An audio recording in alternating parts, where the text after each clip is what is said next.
दिखाई देने वाले वक्ता के अंदर वक्तृत्व भाव में और सामने बैठे श्रोताओं के अंदर जिज्ञासु भाव में बैठकर वे कहने की शक्ति और सुनने की भावना दे रहे हैं। तो आइए हम लोग मंगलाचरण में प्रवेश करें और भगवान की इस झांकी को हृदयस्थ करके कथा में प्रवेश करने की मनस्थिति में आ जाएं।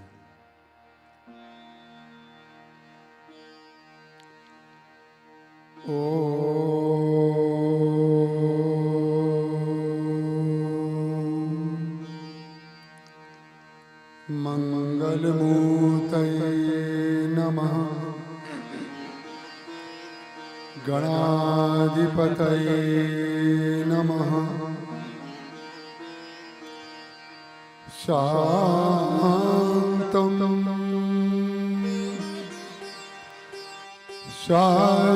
शाश्वतमप्रमेय मनघम्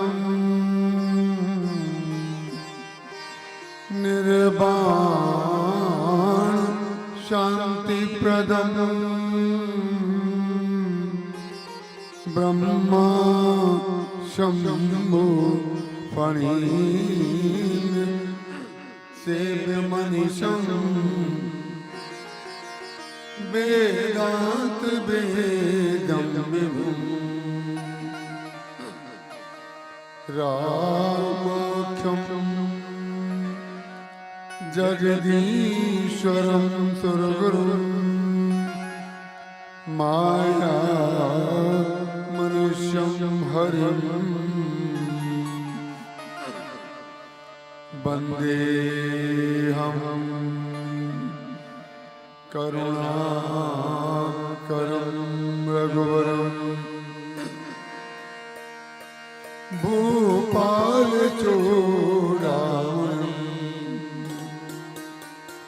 रक्ताम्बोज दलाभिरामनयनं पीताम्बरालङ्कृतम् श्यामं द्विभुजं प्रसन्नवदनं श्रीसीतया शोभितं कारुणामृत सागरं प्रियगणैः भ्रात्रादिभिः भावितं वन्दे विष्णु शिवादिसेव्यमनुषं भक्तिप्रसिद्धिप्रदम् अतुलितबलधामम्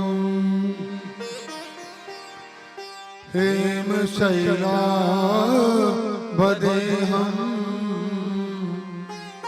धनुजवनकृशानुम् ज्ञानिनामग्रगण्यम् सकलगुणनिधानम्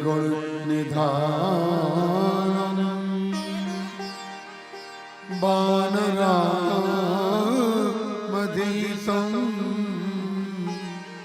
रघुपति प्रिय भक्तं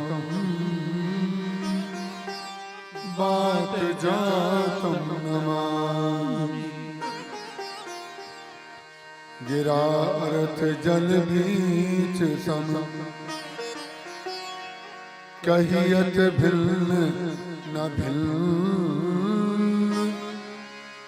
बंदौ सीता राम पद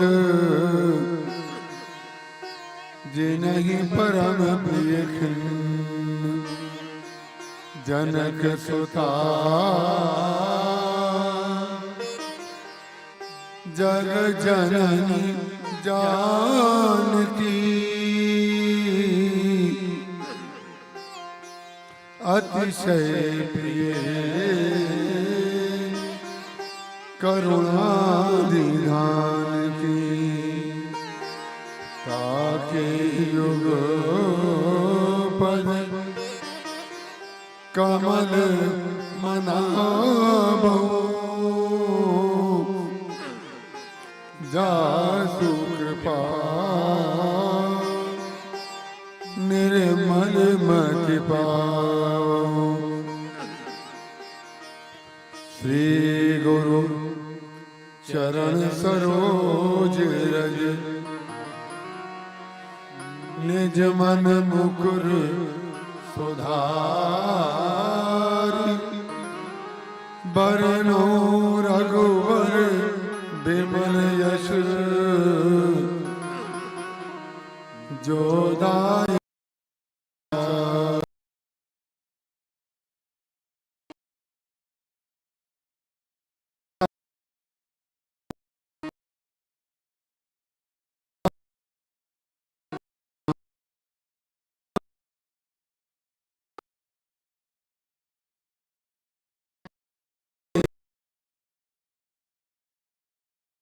बारंबार प्रणाम। बोली सियावर रामचंद्र भगवान की जय। उमापति महादेव की पवन सुत हनुमान की गुरुदेव भगवान की गंगा मैया की जय जय सीताराम।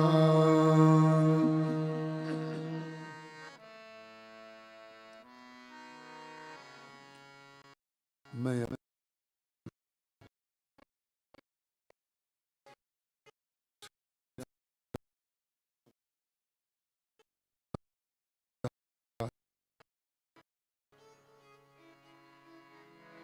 और अपने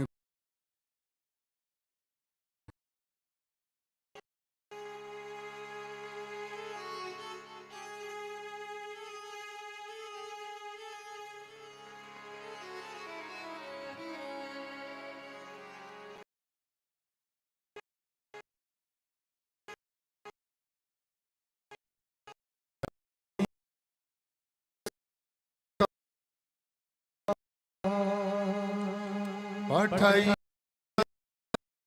बुलाई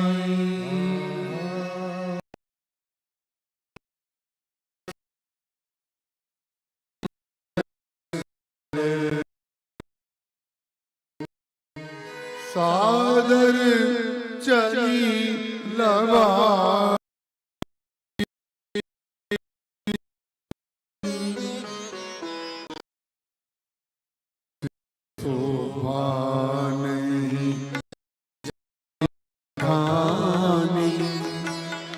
जगदम्बिका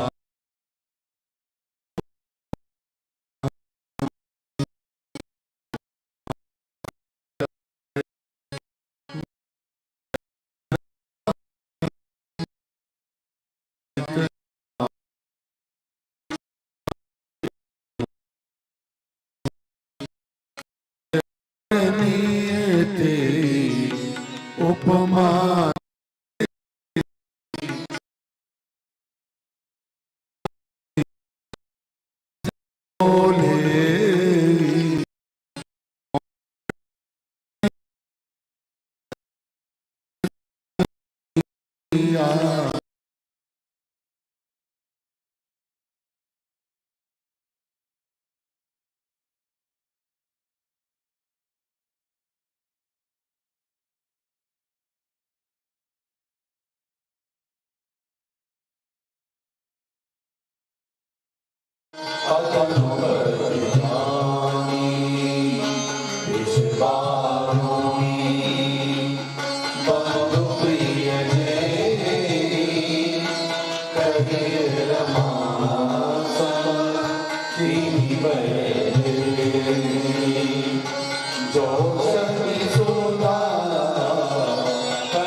परम रूप में कच्छप सोई शोभा जुमन दल से श्रृंगारो माथे पानी बगम कजनीर मारो शोभार जुमन घर श्रृंगारो माथे पानी बगम कजनीर मारो विधि उपजय लचि जग सुंदरता सुख मूल तदपि सकोच समेत कवि कहसी समतुल।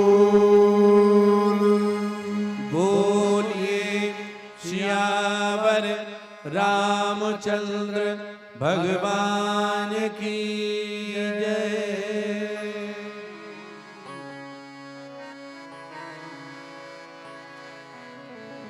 जनक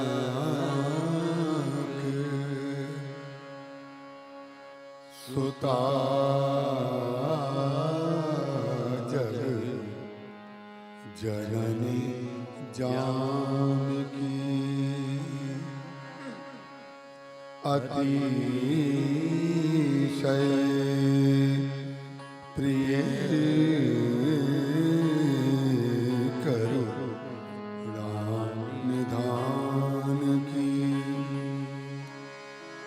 ताके योग पद कमल मनामो जासु कृपा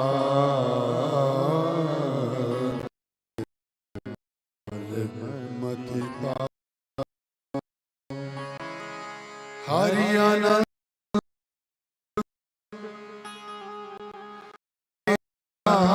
अनंता कहानी सुनहि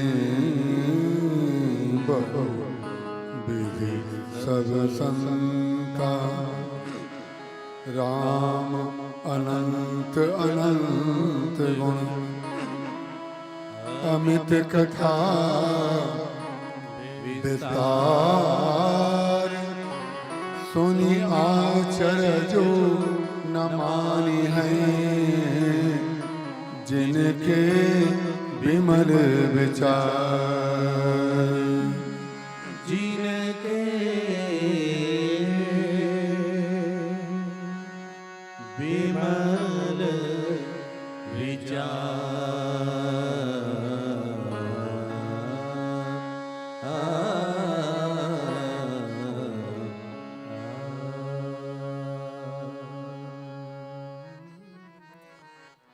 परम करुणा में प्रभु श्री राम भद्र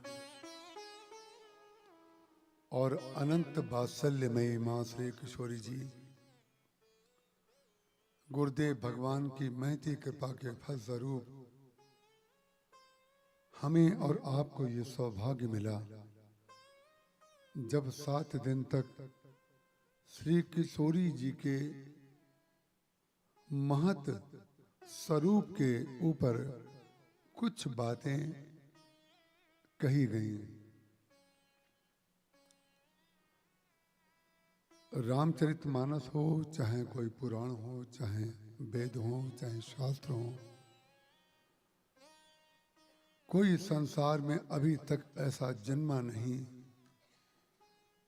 जिसने उसके संपूर्ण भाग को समझ लिया हो। लेकिन सब लोग समझने की चेष्टा करते हैं, यही उसकी पूर्णता है। अंतिम दिन जो एक लौकिक परंपरा होती है उसके संदर्भ में हमने और आपने उन सभी यज्ञ के कर्ताओं की जिन जिन की आहुति इसमें रही है सबके नाम सुन लिए हैं और सबके रूप क्रमशः एक एक करके देख लिए हैं। इसलिए यदि हम भी वही नाम दोहराना शुरू करें तो उचित नहीं होगा, आपको संकोच लगेगा। तो जिन जिन के नाम यहाँ से पहले दिन से लेकर के आज तक लिए गए हैं, उन सबको गुरुदेव भगवान की ओर से बहुत बहुत आशीर्वाद और आपकी महती श्रद्धा के प्रति हमारी कृतज्ञता।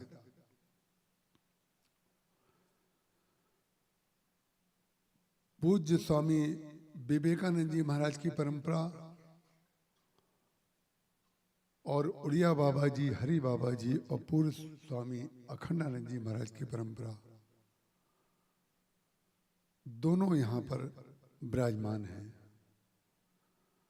हम उनके चरणों में, संतों के चरणों में प्रणाम करते हैं।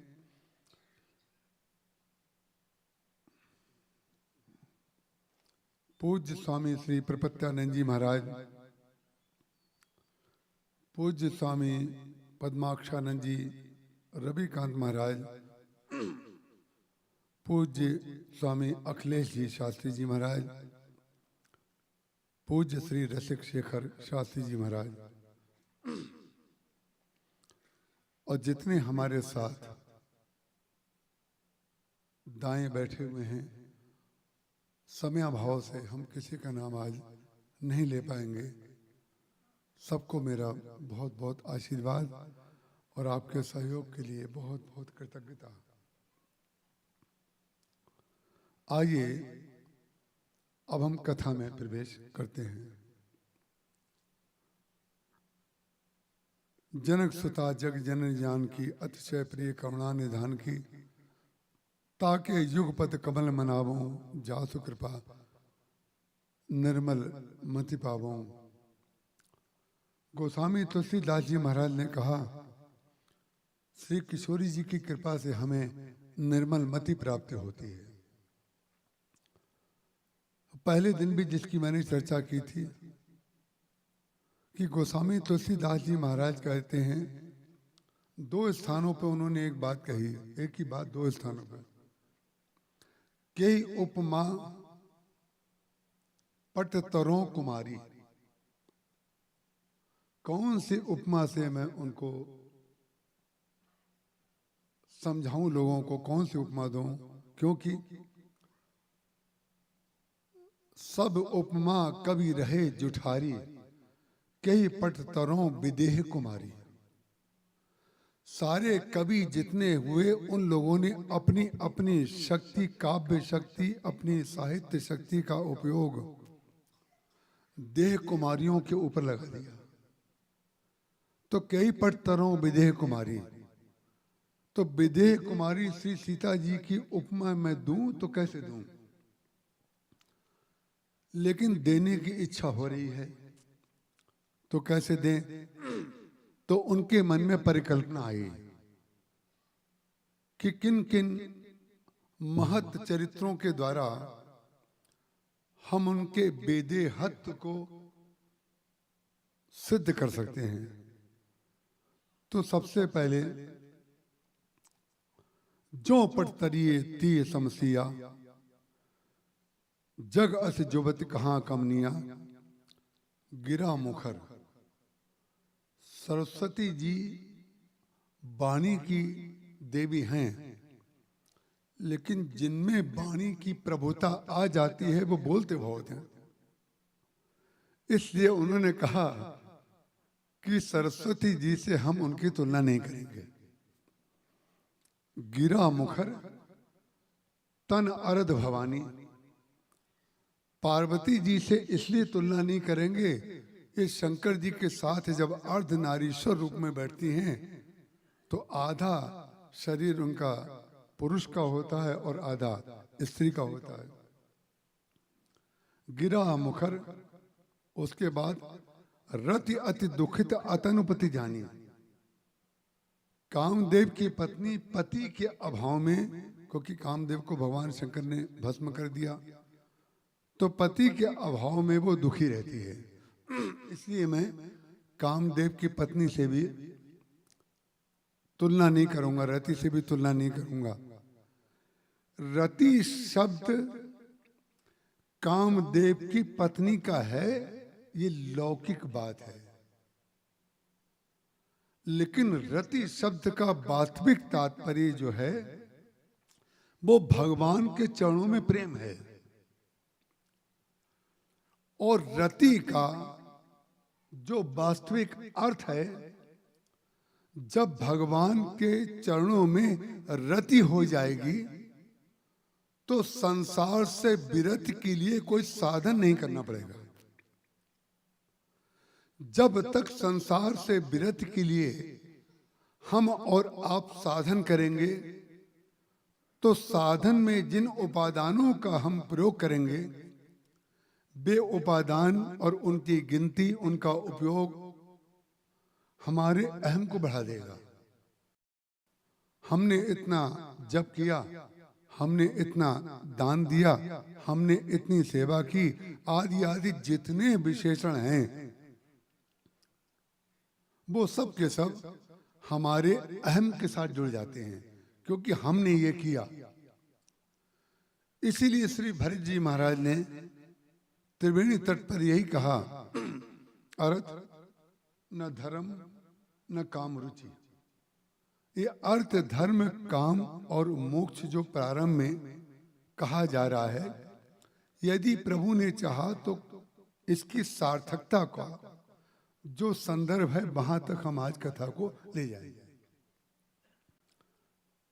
अर्थ न धर्म न काम रुचि, गति न चाहो निर्वाण। अर्थ नहीं चाहिए, धर्म नहीं चाहिए, गति भी नहीं चाहिए, और उनको कुछ भी नहीं चाहिए। लेकिन बोले जिसको कुछ नहीं चाहिए, जही लाग विरागी अति अनुरागी। जिसको वैराग्य हो जाता है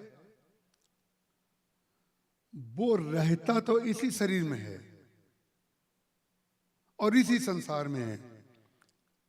जितने महापुरुष, जितने संत हुए, जिनकी हम पूजा करते हैं और जिनकी परंपरा से संत परंपरा, गृहस्थ परंपरा, वानप्रस्थ परंपरा सब चल रही हैं, वे शरीर छोड़कर थोड़ी चले गए, व्यवहार छोड़ करके थोड़ी चले गए। हमें याद आ रहा है, शायद ही कोई व्यक्ति यहाँ पर उम्रदार ऐसा हो इसमें रामकृष्ण मिशन में पूज्य स्वामी आत्मानंद जी महाराज के मुख से ना सुना हो। पूज्य स्वामी आत्मानंद जी महाराज नित्य प्रति एक दिन पहले दान पात्रों में क्या निकला है उसकी गिनती होती थी, और गिन करके समरी उनके पास आ जाती थी कि कल आश्रम में क्या क्या दान आया। और परम विरक्त संत स्वामी आत्मानंद जी उसकी घोषणा करते थे महाराज श्री के सामने और श्रोताओं के सामने। जो आजकल डॉक्टर जया जी करती हैं वही कार्य, कथा का संक्षेप अपने श्री मुख से स्वामी आत्मानंद जी महाराज करते थे। और स्वामी आत्मानंद जी महाराज ने महाराज श्री की किसी ग्रंथ के पूर्व में प्राकथन जो लिखा है, ग्रंथ का नाम याद नहीं आ रहा है कि किसमें वाक्य लिखा है, उन्होंने कहा कि मुझे पूज्य श्री राम किंकर जी महाराज की कथा में समाधि सुख का अनुभव होता है। समाधि सुख का तात्पर्य ये मत समझिएगा कि संसार से व्यवहार नहीं करना है। जो संसार का व्यवहार पर्चे पे पढ़ करके बताते थे, ध्यान रखिएगा, मैं हमेशा कहा करता हूं कि जितनी भी संस्थाएं उच्च कोटि की अपनी मर्यादा को लेकर के चल रही हैं, उसमें कहीं ना कहीं प्रत्यक्ष रूप से या अप्रत्यक्ष रूप से कोई ना कोई संत जरूर होगा। और जो संस्थाएं, जो परंपराएं धूल धूसरित हो गई या धूल धूसरित हो जाएंगी, उसमें केवल एक ही कारण होगा कि कोई संत नहीं होगा। जब जब संत की देख रेख में व्यवस्था चलेगी तब तक वो आश्रम रहेगा, और जहां संत के हाथ से गृहस्थ के हाथ में आई तो धर्मशाला बन जाएगी। ध्यान रखिएगा। और संत जब मैं कह रहा हूं तो गृहस्थ और विरक्त के संदर्भ में नहीं कह रहा हूं कि लाल कपड़े और सफेद कपड़े के संदर्भ में आप समझने लगे। माने संत वृत्ति, कोई मंदिर बनाओ, कोई अस्पताल बनाओ, कुछ भी बनाओ, तो उसका मूल स्वरूप जो है ये होना चाहिए कि हम लोगों को सेवा देंगे। कैलकुलेशन मत करो। जो कैलकुलेशन करता है वो शल्य की तरह 99 नंबर तक तो भगवान से आगे चलेगा या भगवान के बराबर चलेगा। भगवान कृष्ण भी रथ चलाते हैं, शल्य भी रथ चलाता है, और दोनों रथ चलाने में मर्मज्ञ हैं। लेकिन ध्यान रखिएगा, अंतिम परीक्षा जब होगी, जब अंतिम एक अंक दिया जाएगा, उस दिन शल्य समाप्त हो जाएगा। जो शल्य जिसका रथ चला रहा है वो समाप्त हो जाएगा, और भगवान जिसका रथ चला रहे हैं वो आत्मरूप हो जाएगा, भगवान की आत्मा हो जाएगा। इसलिए व्यक्ति को अर्थ न धर्म न काम रुचि, गति न चाहो निर्वाण, जन्म जन्म। भरत जी महाराज जन्म का खंडन नहीं कर रहे हैं, और जो कच्चे कच्चे विरक्त होते हैं वो ये कहते हैं इससे अच्छा तो हमारा जन्म ना हुआ होता, अगले जन्म में तुम्हारा मुंह ना देखना पड़े, हमें अगला जन्म नहीं चाहिए। जो दूसरे को ध्यान में रख करके महावाक्य बोला जाएगा वो महावाक्य नहीं होगा, क्योंकि आप दूसरे से तुलना करके बोल रहे हैं। महावाक्य तब होगा जो आपकी अनुभूति का विषय हो जाए। जो तत्व आपकी अनुभूति का विषय है वो आपका अपना महावाक्य है। जो महावाक्य दूसरों के संदर्भ में बोला जा रहा है वो महावाक्य नहीं है। भरत जी महाराज कह रहे हैं अर्थ न धर्म न काम रुचि, गति न चाहो निर्वाण, जन्म जन्म रति राम पद।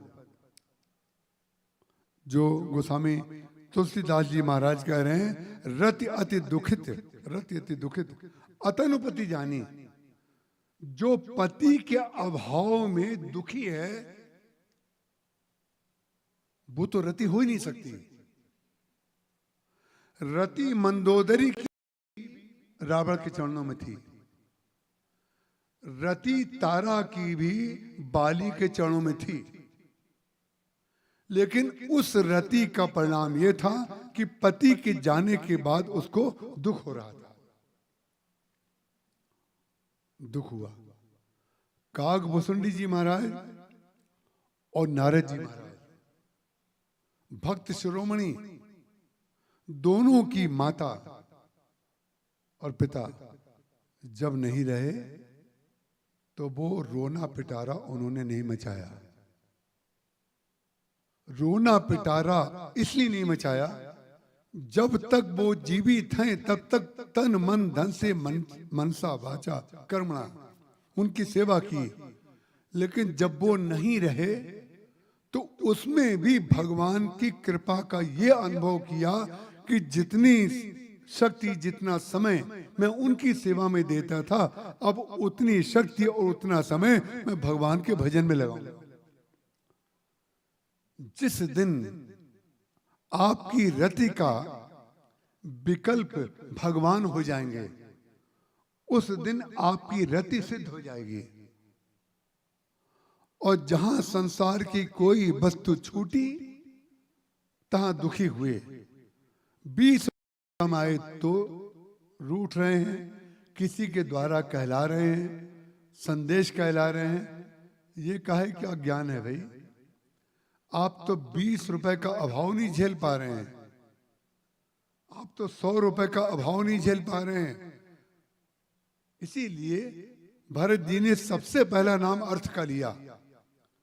संसार में जितने अनर्थ का कारण होता है उसके मूल में जब आप देखेंगे, मूल में न्यायालय में जितने मुकदमे अधिकांश जाते हैं, अधिकांश, सब नहीं लेकिन सब भी कह सकते हैं, सब कैसे कह सकते हैं कि कहीं ना कहीं मूल में अर्थ कारण जरूर होता है।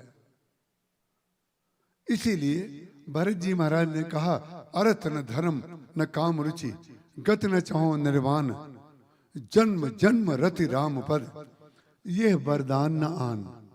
यही वरदान मुझे चाहिए, इसके अलावा मुझे कोई वरदान नहीं चाहिए। जिस दिन हमारा संकल्प भगवान हो जाएंगे उस दिन हमारे जीवन में विकल्प से मुक्ति हो जाएगी। विकल्प जब तक बना हुआ है तब तक संकल्प हमारे जीवन में सिद्ध नहीं हुआ है। तो हम लोग क्या करते हैं, नित्य प्रति विकल्प सोचते रहते हैं कि इसका विकल्प क्या है, इसका विकल्प क्या है, ये धोखा देगा तो हम क्या करेंगे, ये ऐसा कर रहा है तो हम क्या करेंगे। ध्यान रखिएगा, जब आप किसी का विकल्प खोजते हैं तो आप ये समझते हैं सबसे समझदार हम हैं, सबसे समझदार हम हैं, क्योंकि आप समझते हैं वाणी से हमने जब बोला नहीं है तो आपके पास प्रमाण क्या है। लिखा जब नहीं है हमने तो आपके पास प्रमाण क्या है। लिखा हुआ बोला हुआ परम प्रमाण नहीं होता है, परम प्रमाण अपनी अनुभूति होती है। वो क्या है, जो आपके अंदर चल रहा है और जो परम प्रमाण को प्रमाणित अपने अंदर कर चुका है और भगवान उसको प्रमाणित कर चुके हैं, वो आपकी आंखों में से निकाल लेगा कि इस समय आपके अंदर क्या चल रहा है। तो जब तक वो सुमति हमारे अंदर ना आ जाए, भगवान की ओर बढ़ने की सुमति ना आ जाए, और जो लोग भगवान की ओर बढ़ रहे हैं, कल मैंने आपसे कहा अति हरि कृपा जाहि पर होई, पांव देई एहि मार्ग सोई। भगवान की महती कृपा किसी के ऊपर होती है तो महती कृपा इसलिए होती है कि भगवान चाहते हैं कि सत्संग में चले जाओ। सत्संग में भगवान उनको भेजते हैं, जैसे किसी बच्चे से आप बहुत आशा करें और वो बच्चा थोड़ा आगे पीछे होने लगे तो उसको किसी ऐसे अच्छे स्कूल में भर्ती करा दिया जाता है। आप लोग सभी लोग अपने बच्चे को अच्छे से अच्छे स्कूल में भर्ती कराना चाहते हैं जिसकी जैसी सामर्थ्य है, क्योंकि शिक्षा और अस्पताल तो विक्रय के केंद्र बन गए हैं, आपको मालूम ही है। फिर भी जिसकी जैसी सामर्थ्य है वो उस प्रकार की शिक्षा और स्वास्थ्य के लिए जाता है। लेकिन जब शिक्षा और स्वास्थ्य के लिए आप जाते हैं तो आप क्या चाहते हैं, हमारा बच्चा ऐसा बने, आप इसलिए उसको वहां पर भेजते हैं। तो जब आप वहां भेजते हैं तो आपका उद्देश्य बच्चे का उन्नति होती है। तो भगवान जब किसी के ऊपर कृपा करते हैं तो उसको सत्संग में भेज देते हैं कि इसमें आजकल विचलन बहुत आ रहा है। ना जाने कितने ऐसे लोगों को मैंने जाना है शास्त्री जी कि वो ये गिनाते रहते हैं कि मैंने महाराज जी की कथा 46 साल तक सुनी, मैंने 42 साल तक सुनी, और 42 साल में भाई जी मैंने एक ही कुर्सी पे बैठ के सुनी, अपनी कुर्सी तक नहीं छोड़ी। ध्यान रखिएगा, इस प्रकार की प्रतिज्ञाएं, इस प्रकार के संकल्प और इस प्रकार की निष्ठा नहीं है, वो निष्ठा नहीं है। एक ही कुर्सी बैठूंगा और लगातार सुनूंगा, रोज जब जब महाराज जी आएंगे तब तक सुनूंगा, बाकी दिन क्या करेंगे। जब जब महाराज जी आएंगे तब तक सुनेंगे और जब जब आएंगे उसी कुर्सी पे बैठेंगे। तो उसी कुर्सी पर जब आप बैठ बात सोचते हैं तो मालूम है आपके अंदर क्या आ जाता है कि दूसरा व्यक्ति उस कुर्सी पर ना जाए। द्वैत आ गया तो कथा गई, कुर्सी आ गई। ये समस्या कुर्सी की तो समस्या है। चाहे श्रोता हो, चाहे नेता हो, चाहे अभिनेता हो, चाहे व्यक्ति हो, चाहे पदाधिकारी हो, न्यायपालिका हो, विधायिका हो, कार्यपालिका हो, सब जगह कुर्सी। और विचित्र बात है, कुर्सी जब होगी, चाहे श्रोता की कुर्सी हो, चाहे किसी बड़ी कुर्सी हो, कुर्सी भूतपूर्व हुए बगैर नहीं रहेगी। कुर्सी भूतपूर्व बने बगैर नहीं रहती है। आप कितना भी एक कुर्सी चुन लीजिए, लेकिन दूसरा तो उस कुर्सी पे बैठेगा, दूसरा उस कुर्सी पे बैठेगा। तो इसलिए व्यक्ति को चाहिए कि वो सुमति जो दी जाती है, जिसके लिए भगवान आपको सत्संग में भेजते हैं, उस सत्संग को ग्रहण करिए, उस सत्संग को ग्रहण करना चाहिए। हम पीछे आए कि आगे आए, हमें पुष्प मिला, हमें माला मिली, हमें क्या मिला? अरे जिसको माला मिली उसको सुख नहीं होता है, दूसरों को दुख होता है कि हमें माला नहीं मिली। और माला दे भी दो, उसको गेंदे की दी, हमें गुलाब की दी। इसीलिए हमने माला पहनना बंद कर दिया। हमने दो चीजें नहीं की, एक माला नहीं पहनी, एक जयमाला नहीं पहनी। इसीलिए हम भूतपूर्व नहीं होंगे। हे भूतपूर्व वाले लोग जो हैं कथा में तो आते हैं, लेकिन कथा में जो बात कही जाती है उसको धारण ना करके झांक झांक के देखते रहते हैं कितने आए। हम कितने आए नहीं देखते हैं, हम कौन आया ये देखते हैं। कितने आए में तो हम फ्रस्ट्रेट हो जाएंगे, हम मानसिक रोगी हो जाएंगे कि गिनती शुरू करें किसके यहाँ कितने आते हैं, किसके यहाँ कितने आते हैं। अरे एक संत आकर के बैठ जाए, चाहे वो किसी रूप में हो, चाहे वो गेरुआ रूप में हो, चाहे वो पैंट शर्ट में हो, चाहे पैजामा में हो, एक श्रोता भी। कल मैं आपस में कह रहा था कि अधिकांश पूरे के पूरे, भाई जहां तक विजिबिलिटी है हमें दिखाई देती है आंख, वहां तक की बात तो हम कह रहे हैं, और उसके पीछे बॉडी लैंग्वेज। एक भी श्रोता हमें ऐसा नहीं दिखता है जिसका मन कहीं और हो। और ये श्रोता रायपुर में विशेष रूप से पैदा होते हैं। और हम ये बात हम जीवन में एक वाक्य भी चापलूसी के लिए नहीं बोलते हैं। इसके लिए हमने बहुत घाटा सहा है, हमने बहुत तकलीफ सही है इस बात के लिए। क्यों? हम बिना मतलब में चने की झाड़ पर आपको चढ़ा दें।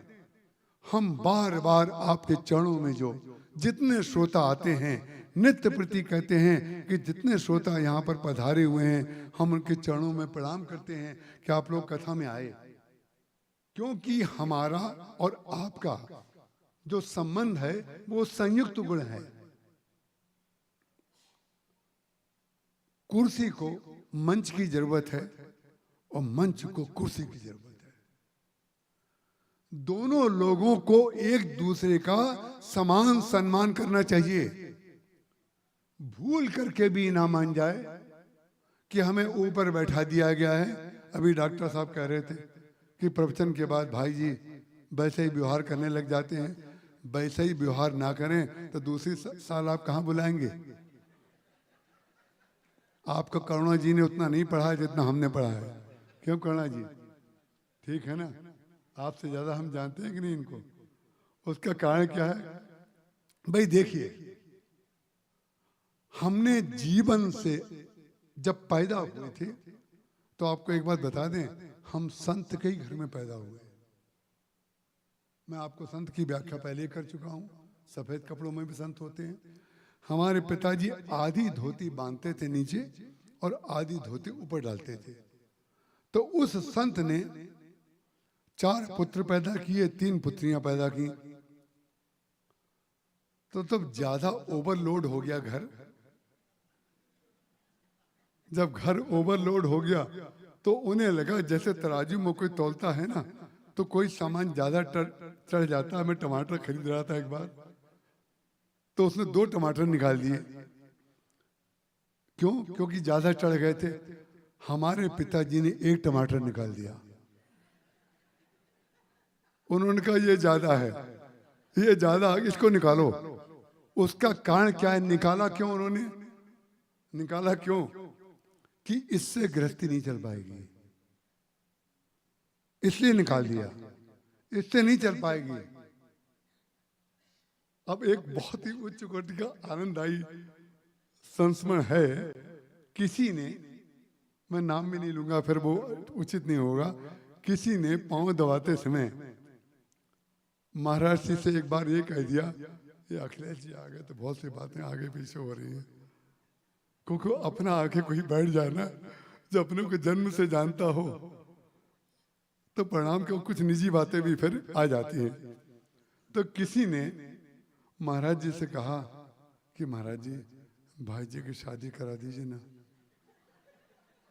मैं भी महाराज जी के पैर दबा रहा था, वो नीचे, हम ऊपर बैठ के पीछे से दबा रहे थे। मैं बड़ा टेंशन में कि बात कही जा रही, अब महाराज जी क्या उत्तर देंगे पता नहीं। तो उन्होंने कहा, जो सिंघानिया जी कहाँ गए? पुरुषोत्तम जी ये तो बैठे हैं सामने, जो कल कह रहे थे ना आपने ये सब बसाया नहीं, आपको ये सब कैसे पता चल गया? तो उन्होंने ये कहा, महाराज जी ने कहा क्यों ऐसा तुम क्यों कह रही हो? बहन जी थी, उड़ीसा की बात है। उन्होंने कहा पति को पत्नी के साथ, उन्होंने कहा पत्नी को जितनी बातें अच्छी लगती हैं और जो जो आवश्यकता उसको संसार में चाहिए वो सबसे अच्छी ढंग से भाई जी दे सकते हैं, इसलिए आप इनकी शादी करा दीजिए। तो उन्होंने गुण गिनाए, ये अच्छी तरह कर लेते हैं, ये अच्छी तरह कर लेते हैं, ये अच्छी तरह कर लेते हैं। तो महाराज जी ने कितनी बढ़िया ढंग से उनके तसले को उल्टा कर दिया। कैसे तसले को उल्टा किया? उन्होंने कहा सारे गुण हैं, ये गुण तभी हैं जो हमारी सेवा में है, क्योंकि एक गुण इनके अंदर ऐसा है जो अवगुण है, जिसको पत्नी कभी पसंद नहीं कर सकती। तो धन्य है वो कन्या जिसका सौभाग्य भगवान ने रख लिया कि इनके साथ नहीं बंध गई। ये महाराज जी का बोलो, वो बाकी कह रहा हूं। महाराज जी का धन्य है वो कन्या, उसका सौभाग्य था जो इनके साथ नहीं बन गई। बोले क्या? तो वो भी बेचारी बहन जी थी, उन्होंने कहा कि क्या? उन्होंने कहा किसी पत्नी को समय का पालन पसंद नहीं है, और खास करके उसका पति। और ये समय के, ये इनका नाम घड़ी दास, ये 1 मिनट आ गए ये पत्नी को छोड़ के चल देंगे। कहीं पार्टी में जाना है, कहीं जाना है, ये कहेंगे अरे भाई 6:55 हो गया, मैं तो निकला। वो होंगी कहीं और, ये होंगे कहीं और। वो कहाँ होंगी और वो कहाँ होंगे आप समझ गए होंगे। वो क्यों लेट होती हैं, ये क्यों राइट टाइम जाते हैं, दोनों का कारण आप जानते हैं। इसलिए उसका कारण क्या है? जो संत लोग होते हैं, संत हंस पर वो गुण को ग्रहण कर लेते हैं। उन्होंने कहा हमने इनके दोष को ग्रहण कर लिया और गुण का सदुपयोग कर लिया। महाराज जी कहते थे तुम्हारे समय पालन के कारण मैं बड़ा दुखी रहता हूं। 20वीं बार महाराज जी ने कहा है कि तुम्हारी घड़ी जो है मुझे बड़ा दुख देती है, दिन भर तो तुम मुझे बड़ा सुख देते हो, लेकिन तुम्हारी घड़ी की आदत कब छूटेगी। अंत में शास्त्री जी, ये जो घड़ी बांधा हूं ना, ये घड़ी महाराज जी के हाथ की दी हुई है। ब्रीचगंडी अस्पताल में जब 29 दिन रह गए थे महाराज जी के शरीर के, तब महाराज जी ने कहा कि अपनी घड़ी हमारे हाथ में बांध दो और मेरी घड़ी खोल, क्योंकि हाथ में शक्ति नहीं बची थी। बोले अपनी घड़ी मेरे हाथ में बांध दो और मेरी घड़ी अपने हाथ में बांध लो। तो मैंने महाराज जी से कहा कि आप बांध दीजिए ना। और ऐसा क्यों कह रहे हैं? उसका कारण क्या था? हमने जब ऐसा कर लिया तो मैंने महाराज जी से पूछा कि महाराज जी ऐसा क्यों किया आपने? तो महाराज जी ने कहा समय आने पर समय का कारण पता चल जाएगा। समय आने पर समय का कारण पता चल जाएगा। हर बात पूछा मत करो, अब पूछने की आदत छोड़ दो। माने जितना पूछना था वो पूछ चुके, और जितना मुझे बताना था वो मैं बता चुका। उसकी परिणति अयोध्या में एक बरेली से डॉक्टर आए हुए थे, एक बड़े विशिष्ट व्यक्ति आए थे, राधे श्याम जी रामानी का आपने नाम सुना होगा।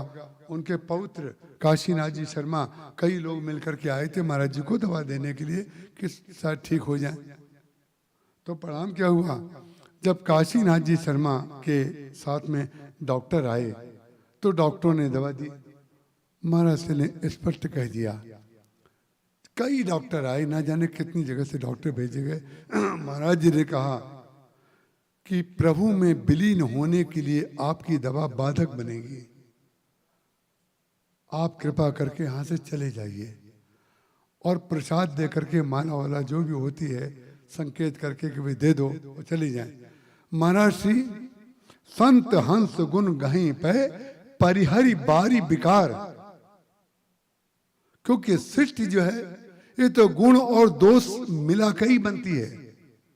चाहे संत व्यवस्था चलाए, चाहे गृहस्थ व्यवस्था चलाए, चाहे दान पात्र के पैसे गिनाए, लेकिन ध्यान रखिएगा वो दान पात्र के जब पैसे गिनाएगा तो उस पैसे का उपयोग समाज के लिए करेगा, अपने ऊपर नहीं करेगा। स्वामी श्रीकरानंद जी और स्वामी आत्मानंद जी के बीच हमारे जो संबंध थे बहुत घनिष्ठ और बहुत आत्मीय थे। तो उस संदर्भ में मैंने ये बातें कही कि श्री सीता जी की चरणों की कृपा से हमको वो मति मिलती है, वो मति जो निर्मल मति होती है, निर्मल मति। जब हनुमान जी महाराज को देख करके श्री सीता जी तब बैठी मन विस्मय भयऊ, तो उस समय हनुमान जी महाराज को बुरा नहीं लगा, उसकी बात मैं आपको बता चुका हूं। जब श्री सीता जी पुष्प वाटिका में गईं, पुष्प वाटिका में जाने के पश्चात लोचन मग रामई और आनी, दीनों पलक कपाट सयानी। और जब पार्वती जी के पास जाती हैं तो पार्वती जी के पास जाकर के उन्होंने पूजन किया। मोर मनोरथ जानो उन्हीं के, एक दिन संभवतः मैंने कहा है। फिर खसी हिमाल मूरत मुस्कानी, फिर पार्वती जी ने जो आशीर्वाद दिया, क्या आशीर्वाद दिया, मन जाहि राचो मिली सोबर, सहज सुंदर सांवरो, करुणा निधान सुजान शील स्नेह जानत रावरो। इसमें लोक और वेद सब आ गया, क्योंकि जब भगवान अवतार लेंगे तो विश्वामित्र जी महाराज के रूप में लौकिक गुरु को भी प्राप्त करेंगे और वशिष्ठ जी महाराज के रूप में वैदिक गुरु को भी प्राप्त करेंगे। और जब श्री सीता जी से भगवान राम का मिलन होगा तो लौकिक गुरु लौकिक नहीं रह जाएगा। जिस वैदिक गुरु की कृपा से जिसने श्री राम को पाया है, उस वैदिक को लौकिक में मिलाने के लिए बारात का नाम लेकर के गुरु जी को बुलाएगा, नाम लेगा बारात का। क्योंकि पृथ्वी पर जब चल रहे हैं हम और आप, तो जो व्यवहार करेंगे वो लौकिक ही तो होगा। निमंत्रण पत्र छपवाएंगे, अभी अभी सूचना दी गई कि अगले साल आप लोग जो भी चाहते हैं अपना नाम और नंबर बाहर काउंटर पर लिखवा दीजिए। ये व्यवस्था क्यों की जा रही है? ये लौकिक है, लेकिन इसका उद्देश्य क्या है? आपको कथा सुनाना। और आपको अच्छी तरह पता है यहाँ पर चढ़ाने की कुछ परंपरा नहीं है। ये चढ़ाने उड़ाने का चक्कर हमारे यहाँ नहीं होता, इसीलिए हमारा विरोध न आयोजकों से होता है न श्रोताओं से होता है। एक आदमी भी आज तक हमारे जीवन में नहीं है जिससे हमारा कभी विरोध हुआ हो। इसलिए विरोध नहीं होता है, हमें इच्छा ही नहीं है और हमें आपसे कोई आशा ही नहीं है। और जो आप करते हैं हम उसको शिरोधारी करते हैं। शिरोधारी करने में जो आनंद है, शिरोधारी करने में, कल मैंने विश्वामित्र जी और वशिष्ठ जी की जो बात कही थी उसको संक्षेप में अभी कह दिया। विश्वामित्र जी महाराज से जनक जी ने जब पूछा था तो उन्होंने कहा था तत विजाई तुम करो अब जथा वंश व्यवहार। लेकिन केवल वंश व्यवहार के लिए मैं नहीं कह रहा हूं, वंश व्यवहार एक बहुत महत्वपूर्ण चरण है, महत्वपूर्ण कदम है। क्यों? बोले वंश व्यवहार में करने में अगर गलती हो गई तो वेद का व्यवहार आप ठीक से नहीं कर पाएंगे। किसी से विरोध करके घर में अगर चलेंगे तो मंदिर भी जा रहे होंगे तो आपका ध्यान ठीक से नहीं लगेगा, आपको बार बार याद आएगा कि उससे मैंने ये कहा है। अब दोबारा जब उसके पास जाएंगे तो पता नहीं वो क्या व्यवहार करेगा, परिणाम क्या होगा। मंदिर में जिस शांति के साथ जाकर के आप भगवान की मूर्ति में भगवान के आंखों को, चरणों को, कर कमल को, हृदय कमल को सब देख सकते थे, उसकी जगह आपको उसकी आंखें दिखाई देंगी, उसका भविष्य में आने वाला व्यवहार दिखाई देगा। इसलिए लोक पक्ष को हम एक बात कहते हैं, संसार के सामने शरणागत हो जाइए। खूब ध्यान से सुनिएगा बात, संसार के सामने शरणागत हो जाइए और संसार के अहंकार की पूजा करते रहिए। भगवान के प्रति रति के लिए आपको कोई साधन नहीं करना पड़ेगा। भगवान की रति में, साधन में जो बाध्य बनता है, बाधक बनता है, वो संसार का व्यवहार बनता है। और जहां आप संसार के शरणागत हुए तो संसार की प्रतिकूलता आपको अनुकूलता के रूप में मिलेगी। और जब आप उस अनुकूलता को भगवान का प्रसाद मान के ग्रहण करेंगे तो संसार संसार रहेगा और आप भगवान के पास पहुंच जाएंगे। इसीलिए जो लोग संसार को नीचा दिखा करके या दूसरे को नीचा दिखा करके या दूसरे की तुलना में श्रेष्ठ बन करके ऊपर बनने की इच्छा रखते हैं, वो इस जन्म में ये कल्पना छोड़ दें कि भगवान की भक्ति उनको मिलेगी।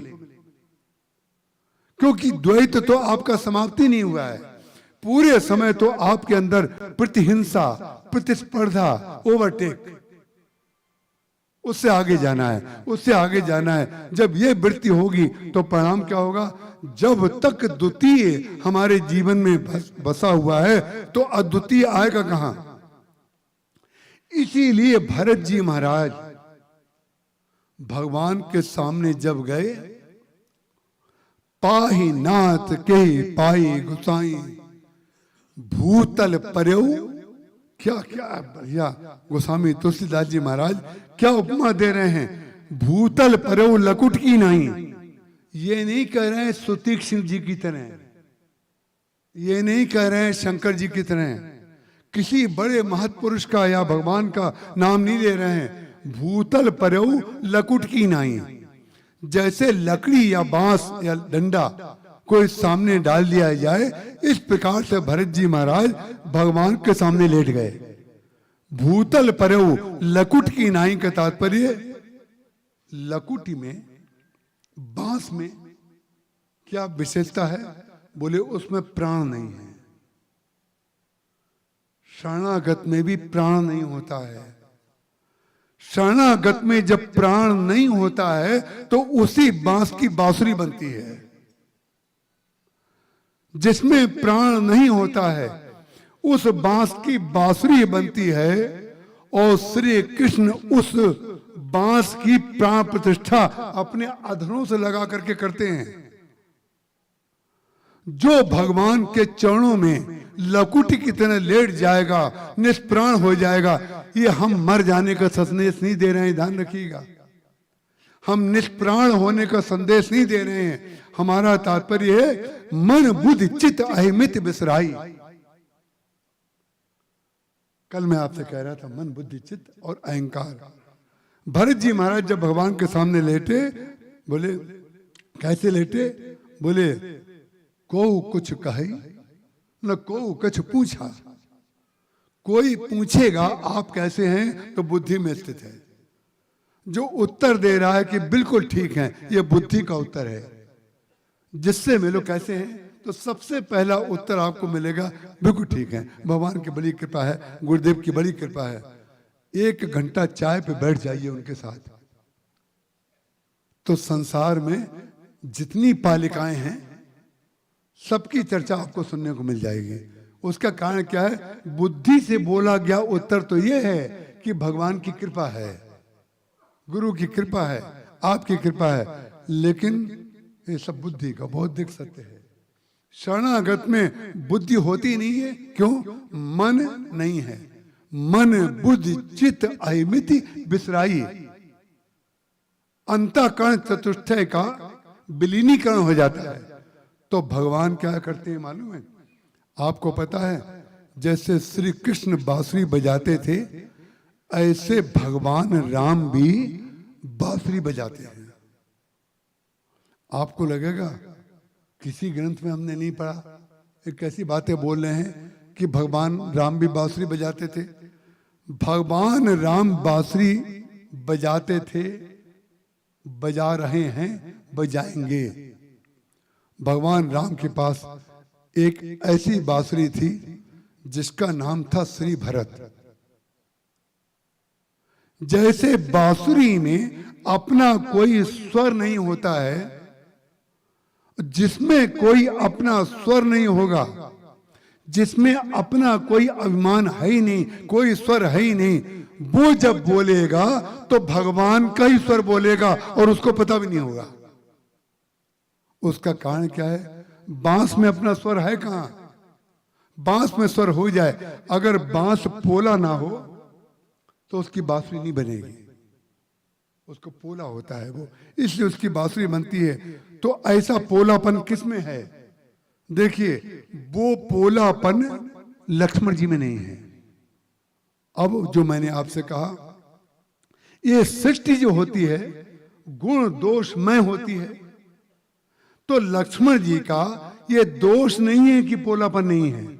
कल मैं आपको कह चुका हूं कि लक्ष्मण जी की जगह अगर भगवान राम के साथ भरत जी गए होते तो भगवान के लक्ष्य की पूर्ति नहीं हो पाती, क्योंकि दोनों शीलवान। तो शीलवान में जो राम जी कहेंगे भरत जी मान लेंगे।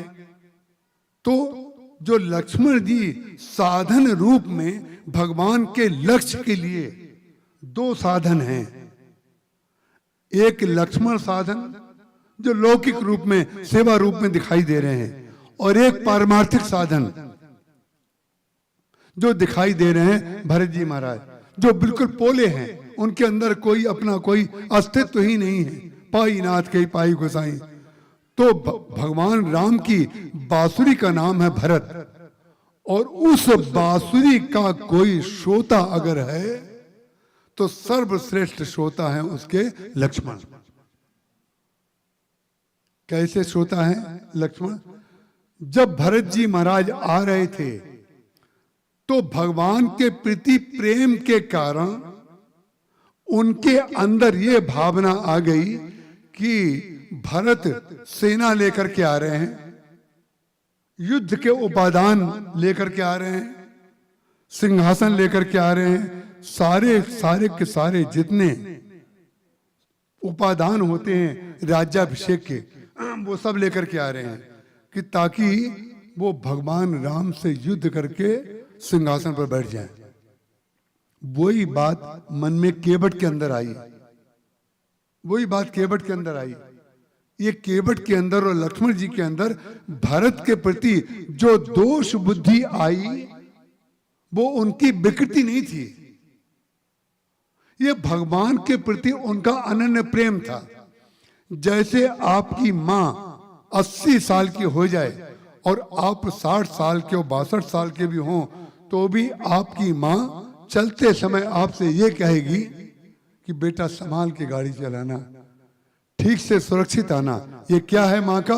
बोले माँ का अपने बच्चे के प्रति ये सहज प्रेम है, ये उनका सहज प्रेम है कि वो अपने बच्चे में ये 2 गुण नहीं देखती है कि वो तो बहुत अच्छी गाड़ी चलाना जानता है, वो तो सेना का अध्यक्ष है या पुलिस का इतना बड़ा अधिकारी है या जिलाधीश है। नहीं नहीं, जिलाधीश हैं आप अपने लिए, लेकिन माँ के लिए तो केवल पुत्र हैं।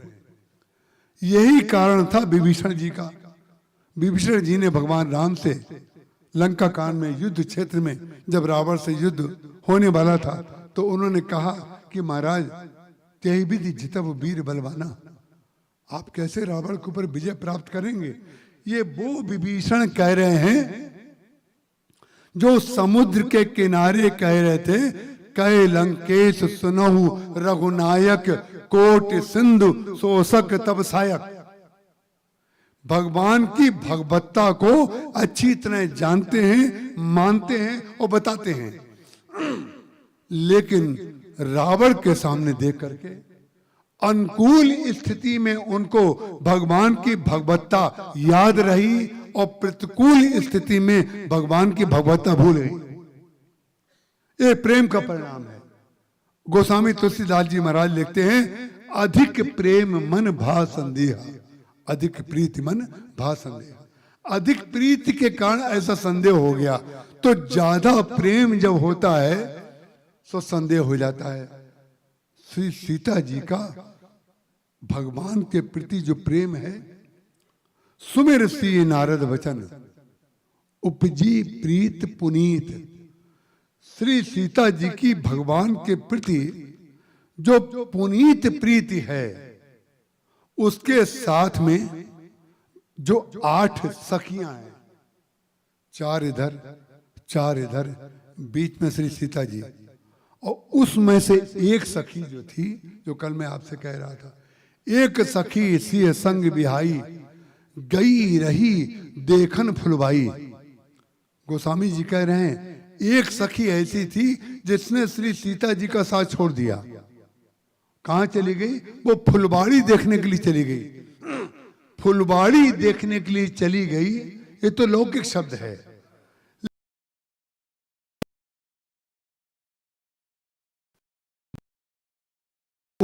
है जो राम जी के साथ लक्ष्मण, वही श्री सीता जी के साथ उस सखी की भूमिका है। अगर भगवान राम के साथ श्री भरत जी होते तो भगवान राम श्री सीता जी के मुख का वर्णन कभी कर सकते थे? नहीं कर सकते, क्योंकि भरत जी के प्रति प्रेम के साथ साथ आदर भी है। आदर मिश्रित प्रेम भरत जी के साथ है और अधिकार मिश्रित प्रेम लक्ष्मण के साथ है। प्रेम के अलग अलग रूप होते हैं। जैसे कपड़ों के अलग अलग, एक ही नाम का कपड़ा है, देखो उसमें अलग अलग प्रकार के कपड़े की वैरायटी होती है। जैसे हरा रंग है, हरे रंग के कितने शेड होते हैं, लाल के कितने शेड होते हैं, पीले के कितने शेड होते हैं। आज ही तो हम डॉक्टर साहब को दिखा रहे थे, एक गुलदस्ता हमारे गुरुदेव के चित्र के पास रखा था। अरे आप, मैं ये तो नहीं कहूँगा, आप कल्पना नहीं कर सकते, मैंने देखा और मैंने डॉक्टर साहब को बुलाया। हमने कहा ये पुष्प को देखिए, और एक पुष्प के बराबर, एक पुष्प केवल अकेला, एक पुष्प के बराबर इस संसार का सारा विज्ञान अपनी शक्ति लगा दे, बिना किसी साधन के, बिना किसी वस्तु के, किसी साधन, कोई उपादान नहीं, कोई उपादान, कोई वस्तु भगवान ने किसी से नहीं मांगी। सारे के सारे साधन भगवान जमीन से लेके, बीज से लेके, पानी से लेके, धूप से लेके, वायु से लेके, सारे साधन पंच तत्व के ही तो हैं। उन पंच तत्वों से जो उस पुष्प का निर्माण हुआ था, हमने कहा सारा का सारा संसार और सारे के सारे वैज्ञानिक लग जाएं तो बिना किसी उपादान के, बिना किसी साधन के एक पुष्प भी नहीं बना पाएंगे। इतना सुंदर पुष्प। हमने कहा ये जो सुंदर पुष्प है, इसी सुंदर पुष्प को लक्ष्मण जी महाराज ने देख लिया तो मोर पक्ष सिर सोहत नीके। जब भगवान राम को श्री सीता जी ने पहली बार देखा, पहली बार जब देखा, ध्यान रखिएगा, जब पहली बार भगवान दिखेंगे तो मोर पक्ष धारण किए हुए होंगे, चाहे वो राम हो चाहे वो कृष्ण हो। मोर का मतलब मोर, मैं और तोर, तोर तय माया। अब तो समझ गए होंगे सब लोग। अरे मोर पक्ष को यदि उन्होंने ना स्वीकार कर लिया हो तो आपको दर्शन कैसे देंगे? मोर पक्ष का तात्पर्य आपकी भावना को, जो उनके साथ सखी थी, एक सखी जब श्री सीता जी के पास आई तो रो रही थी, रो रही थी। रोने को लेकर के लोग समझते हैं ये व्यक्ति दुखी है। तो जब रो रही थी, महाराज जी इसको सुनाया करते थे एक बार कि एक बालक था, एक बालक था। वो बालक जो था वो जा रहा था, या कुछ लोग जा रहे थे, या कुछ महिलाएं जा रही थी, जो भी मानिए। एक गोपी या एक भक्त, उसके आंख से अश्रु निकल रहे थे, वो चल रही थी। तो उसने कहा कि तुम रो क्यों रही हो? बोले भगवान को प्राप्त करने जा रहे हैं। तो बोले उसमें रोने की क्या आवश्यकता है? तो उन्होंने कहा कि संसार का व्यवहार जो है वो इतना खारा मिला कि उस खारेपन को इन आंसुओं के रूप में मैं निकाल लेंगे, क्योंकि भगवान को हृदय में लाने के लिए खारापन निकालेंगे तभी तो भगवान आएंगे। तो उन्होंने कहा बड़ी बात ऊंची कह रही है, बड़ी बात ऊंची कह रही है, खारेपन को आंसुओं के रूप में निकाल रही है, वो भगवान को ये धारण करेगी। चली गई वो गोपी, ये लोग यहीं रह गए। लौट के जब आई तो और जोर से रो रही थी।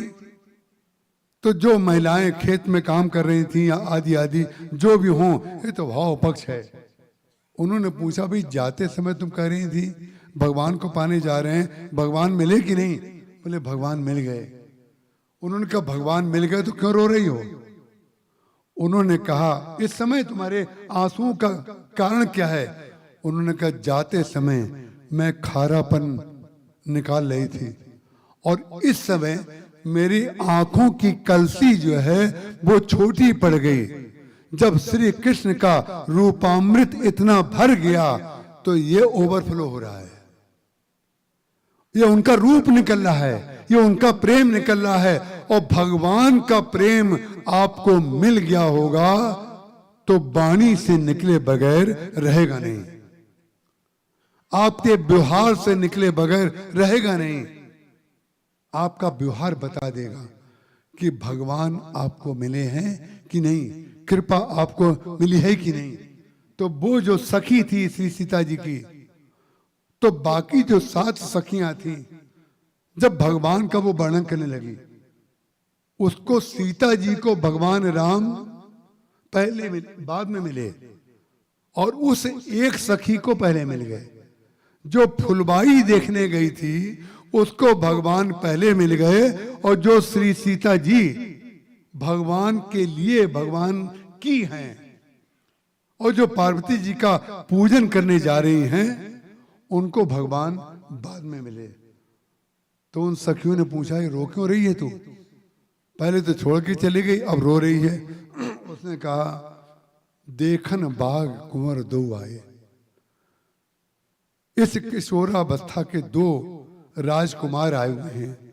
देखन बाग कुंवर 2 आए, बै किशोर सब भांति सुहाए। मुझे हर तरीके से वो अच्छे लगे। उन्होंने कहा कुछ वर्णन तो करो सब प्रकार की। बोले सब प्रकार का वर्णन कभी हो ही नहीं सकता।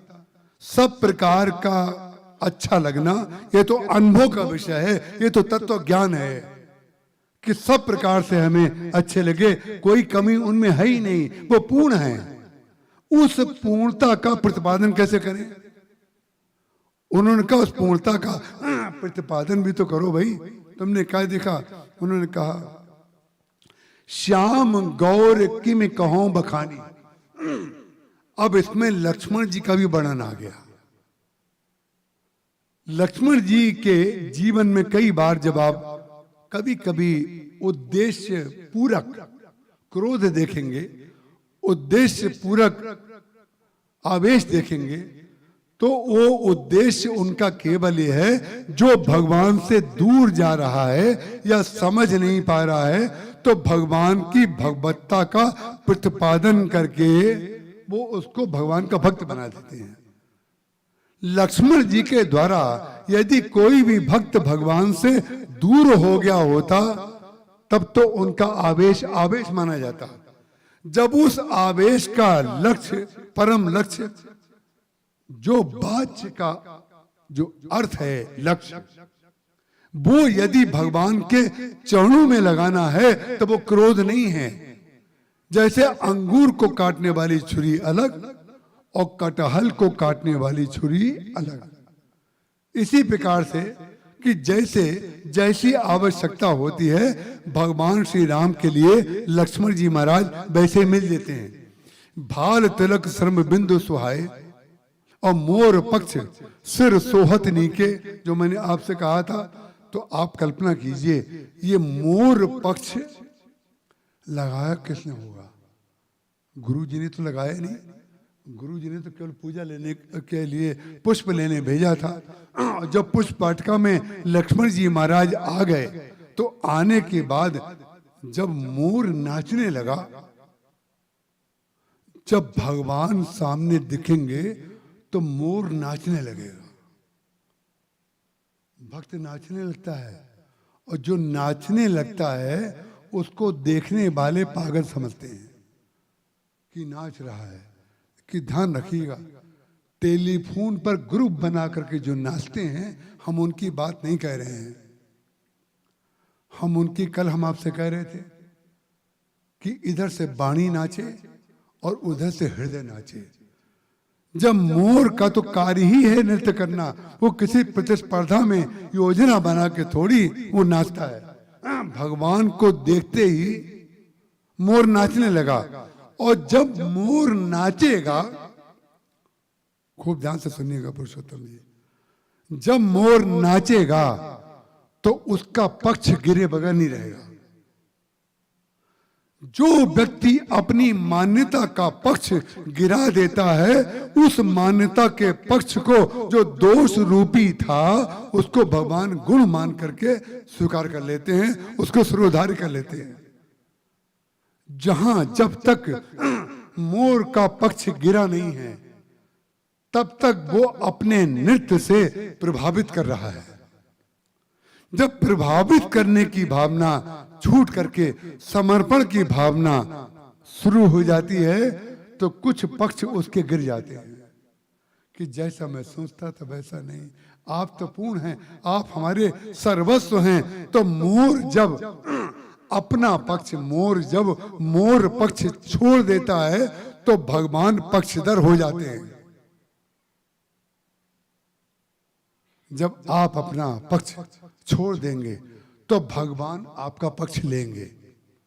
मोर पक्ष लगाए हुए भगवान राम सामने आए और गुच्छ बीच बीच कुसुम कली के मोर पक्ष लगाने के पश्चात भगवान के बालों का जो वर्णन मैथिली विवाह पदावली में अनेक संतों ने किया है कि भगवान के बाल घुंघराले हैं, घुंघराले गोल गोल गोल गोल, तो उसमें घुंघराले बालों में एक गोलाई बनी रहती है जिसको आप गुलदस्ता कहते हैं। ऐसे गुलदस्ते ना जाने कितने भगवान के बालों में सुंदर सुंदर बने हुए थे। तो जहां पर जैसा छिद्र था बालों में, जैसी गोलाई थे, उस नाप के पुष्प ले ले करके लक्ष्मण जी ने भगवान राम का श्रृंगार कर दिया। अब जब श्रृंगार को जो लोग देह से जोड़ते हैं, हमने आपको पहले दिन कहा था कि पहले दिन हम नींव भरते हैं और दूसरे दिन इंटीरियर करते हैं। आखिरी दिन जो अंतिम दिन होता है, किसी का घर जब बनता है पूछते हैं, भाई पुरुषोत्तमाचार्य जी से मैंने पूछा था घर में कितना कार्य है, तो उन्होंने यही कहा इंटीरियर का कार्य चल रहा है। तो भगवान का जो ये स्वरूप बनाया अंतिम स्वरूप, माने भगवान को श्री सीता जी के समक्ष करने योग्य बना रहे हैं। ये उनकी भावना है।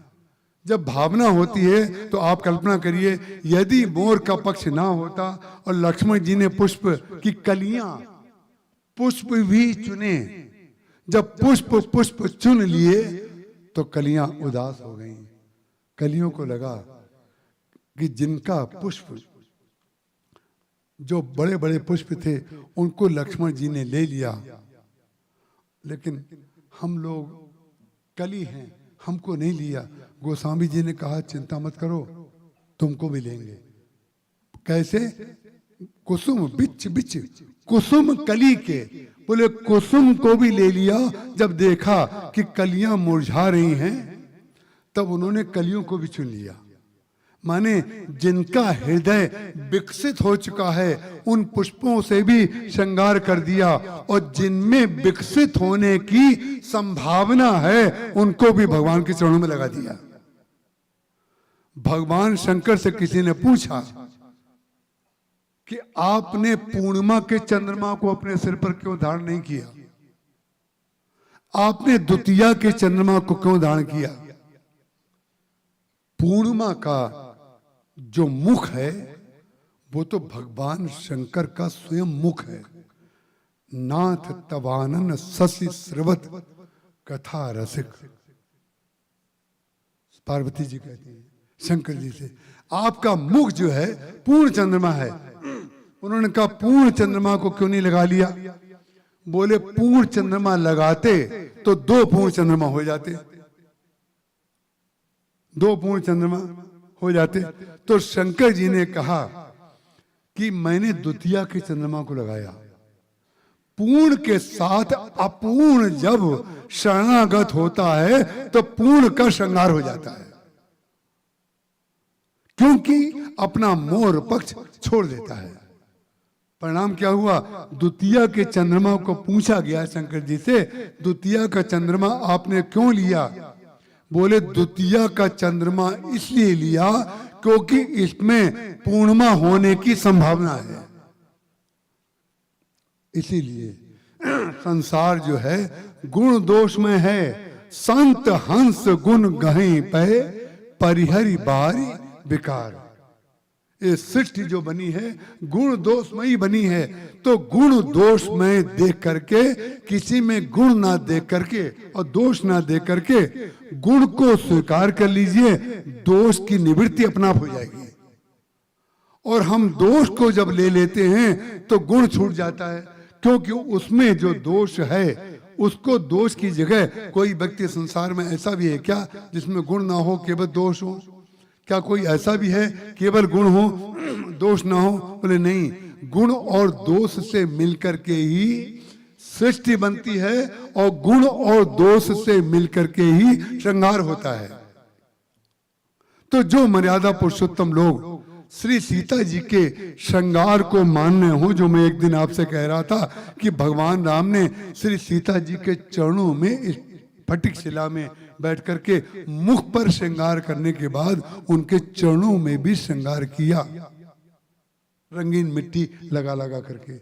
तो कुछ लोगों को लगा होगा वो मर्यादा पुरुषोत्तम का अर्थ केवल इतना समझते हैं कि जो फोटो ना खिंचवाए मर्यादा पुरुषोत्तम।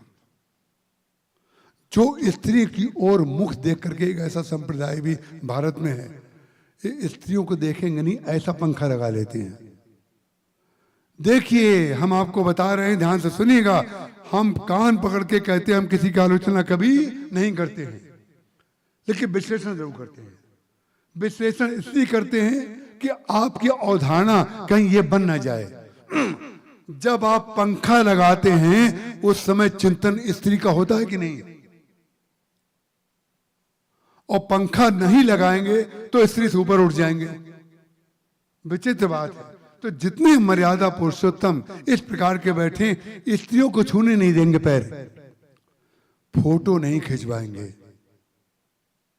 महाराज से किसी ने एक बार पूछा, रामकिंकर जी महाराज से, कि वो संत ऐसे हैं जो फोटो नहीं खिंचवाते हैं आनंदमयी माँ के संदर्भ का भी आप अच्छी तरह जानते होंगे।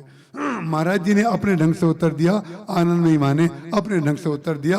संत जो बोलेगा, चाहे गेरुआ कपड़े वाला हो, चाहे सफेद कपड़े वाला हो, चाहे दाढ़ी वाला हो, चाहे जैसा हो, प्रतिपादन सत्य का ही करेगा। उसका ढंग अलग हो सकता है, उसकी शैली भाषा अलग हो सकती है। तो महाराज जी ने उस बात को कहा कि भाई देखो, फोटो खिंचवाने की इच्छा में मैं है, और हमारा कोई फोटो ना खींचे इसमें भी मैं है।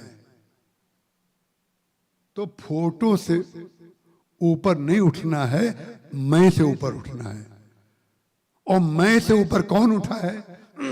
जितने मनुष्य है ये विधान बनाते हैं, और पशु कोई विधान नहीं बनाता है।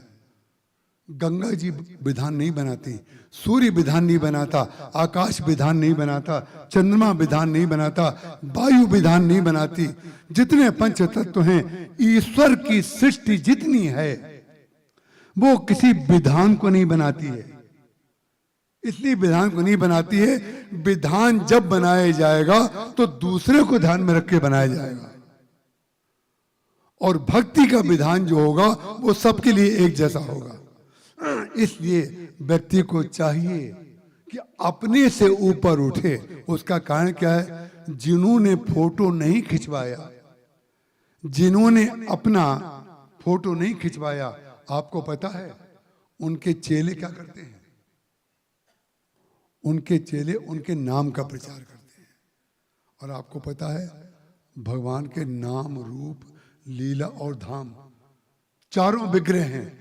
जैसे भगवान के चारों विग्रह हैं, ऐसे ही हम लोगों के भी चारों विग्रह होते हैं। नाम से भी पहचाने जाते हैं, रूप से भी पहचाने जाते हैं, हमारे कर्म जो लीला है उससे भी पहचाने जाते हैं, हम कहाँ के रहने वाले हैं, हमारा घर कहाँ है, उससे भी पहचाने जाते हैं। चारों में से आप एक भी स्वीकार करेंगे तो अपनी पहचान बता देंगे। और नासमझ लोग संसार में जो होते हैं वो उसी पर मोहित हो जाते हैं। ये इतने बड़े त्यागी हैं, पैसों को छूते नहीं। ये इतने बड़े त्यागी हैं, स्त्रियों को देखते नहीं। ये इतने बड़े त्यागी हैं, कितनी कितनी प्रकार के विशेषण। एक थे बंडा बाबा, वो केवल बंडा ही खाते थे। विचित्र बात है, अरे बंडा खाते थे, ये उनका शौक था, उनकी इच्छा थी। पूज्य स्वामी अखंडानंद जी महाराज के जीवन का एक सत्य है। किसी ने कहा कि फलाने संत कितने ऊंचे हैं कि बद्रीनाथ की इतनी शीतल स्थिति में भी बगैर कपड़े पहने हुए एक लंगोट मार के रहते हैं। तो स्वामी जी किसी का खंडन थोड़ी करेंगे, लेकिन जो व्यक्ति कह रहा है उसकी मति को साफ तो करेंगे। संत का उद्देश्य है कि आपके मन में जो भ्रम आ गया है उसको ठीक कर दें, ताकि उस साधु को और इस साधु को, आपने साधु की ये विशेषण बना दिया, लगा दिया या उपमा दे दी। क्या बोले? जो इतनी शीत में लंगोट मार के रह रहा है वो सबसे श्रेष्ठ साधु है। तो पूज्य स्वामी जी ने कहा साधु तो वो भी हैं, और साधु वो भी हैं जो प्रयाग में रहते हैं। तो उन्होंने क्या कह करके कहा? बोले ध्यान रखना, जो प्रयाग में रहते हैं वो ठंडक नहीं सह पाएंगे, और जो बद्रीनाथ में रहते हैं वो प्रयाग की गर्मी नहीं सह पाएंगे। तो आप किसी विशेष प्रकार का लक्षण किसी पे आरोपित करके किसी को साधु जब बताते हैं और उसके गुण में विशेषण उपसर्ग जोड़ देते हैं, तो परिणाम क्या हो जाता है? आपका उपसर्ग किसी एक को साधु के साथ साथ दूसरे सबको असाधु बना देता है। कि सबसे बड़े आजकल बड़ा चला है, सबसे बड़े कौन है? अरे सबसे बड़े कौन? सबसे बड़े भगवान है। जगत गुरुम च शाश्वतम तुरीयमेव केवलम। जगत गुरु केवल भगवान है, आप उनके अंश हैं, और अपना सौभाग्य मनाइए कि आपको जगत गुरु की उपाधि मिल गई। लेकिन ये ध्यान रखिएगा, जगत गुरुम च शाश्वतम, वो ऐसे जगत गुरु हैं भगवान जो शाश्वत हैं। आप ऐसे जगत गुरु हैं जो शाश्वत नहीं है। आपको शाश्वत होने के लिए भगवत निष्ठ होना पड़ेगा। भगवत निष्ठ इसीलिए मैं हमेशा कथा में कहता हूं दो लोग भूतपूर्व नहीं होते। कौन लोग नहीं होते भूतपूर्व? एक भगवान और एक भगवान का भक्त। भूतपूर्व प्रहलाद कोई कहता है, भूतपूर्व मीरा कोई कहता है, भूतपूर्व कृष्ण और राम कोई कहता है, नहीं। बाकी जितने हैं भूतपूर्व नहीं कहेंगे तो निवर्तमान कहेंगे। विचित्र बात है, जब तक त्याग को अपनी पूंछ में लटकाए रहेंगे, कुछ जैसे भगवान शंकर का मैं वर्णन कर रहा था, जब तक वो धनुष रहेगा तब तक लोग कहेंगे त्रिपुरासुर को मारने वाले शंकर जी जा रहे हैं, इसी धनुष से उन्होंने मारा था। भगवान शंकर ने इसीलिए उस धनुष को छोड़ दिया, और भगवान शंकर ने इसलिए छोड़ दिया कि अहंकार को छोड़ने का काम तो हम कर सकते हैं, तोड़ने का काम तो केवल भगवान करेंगे। इसीलिए आप अपने साथ कोई उपसर्ग मत लगाइए, कोई भी विशेषण मत लगाइए, और अगर आप लगाएंगे तो आप अपनी आयु कम कर देंगे, और आप उपसर्ग से और विशेषण से ऊपर उठ जाएंगे तो आप में और भगवान में कोई अंतर रह ही नहीं जाएगा। भक्त और भगवान, जीव और ईश्वर एक ही तो हैं, दो अलग हैं कहाँ? क्योंकि दो अलग होते तो हम लोग जीवित कहाँ होते? प्राण प्राण के जीव के जीव सुख के सुख राम, तुम तजी जिन्हें सुहात गृह जिन्हें तिन्हीं विधि बाम।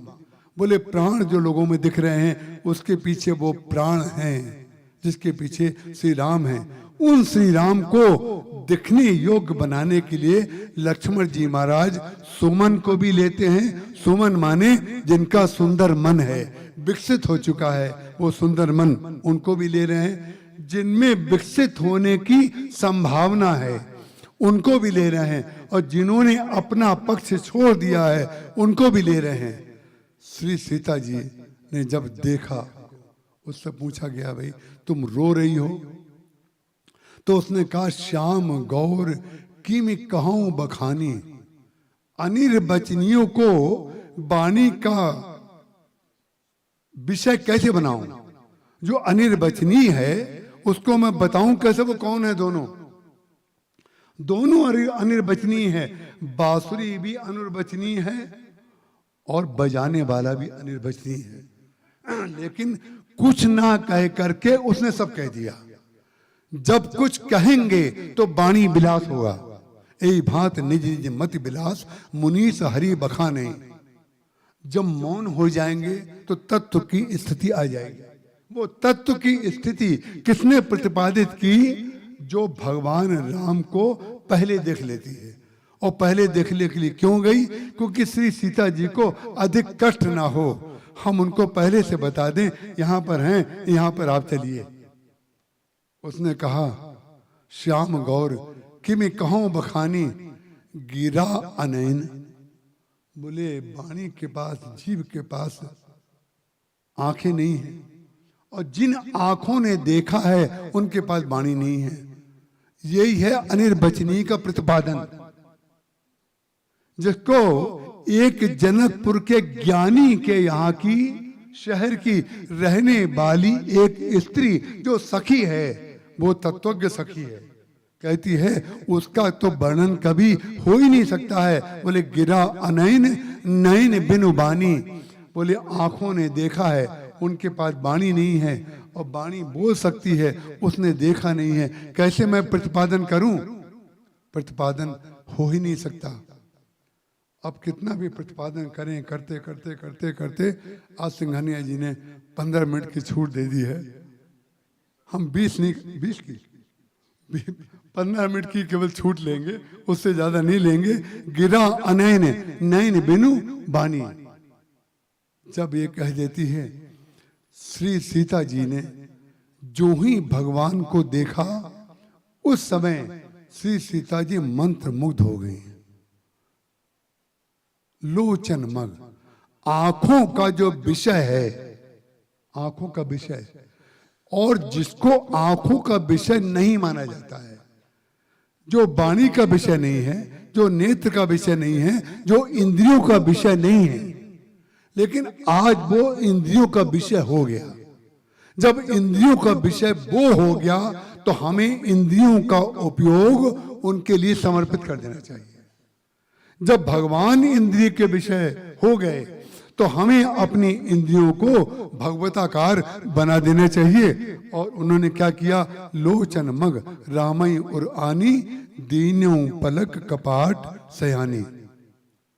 उसके बाद जो सखी थी, बहुत देर तक जब श्री सीता जी ने आंखें बंद रखी तो कहती है, पुनि आऊब यही बिरिया काली, अस कही मन बिहसी एक आली। सखियों का अपनी सखी से संबंध आनंद का होता है। और लेकिन गोस्वामी तुलसीदास जी ने, क्योंकि जनक जी की ज्ञानी की वाटिका है, तो ज्ञानी के यहाँ की, ज्ञानी के शहर में रहने वाली जो सखी भी होगी उसके अंदर मर्यादा का संपूर्ण पालन होगा। लोचन मग रामई और आनी देनो कपट देनो पलक कपाट से आनी। तो वो कहती है, पुनि आऊब ए बिरिया काली, कल हम फिर आएंगे इसी वाटिका में। इसका कहने का तात्पर्य उसका क्या है कि आप आंखें खोल लीजिए, क्योंकि देर हो रही है, देर हो रही है। माता जी को चिंता हो जाएगी और संध्या काल हो जाए, गहरू हो गया है, शाम होने वाली है।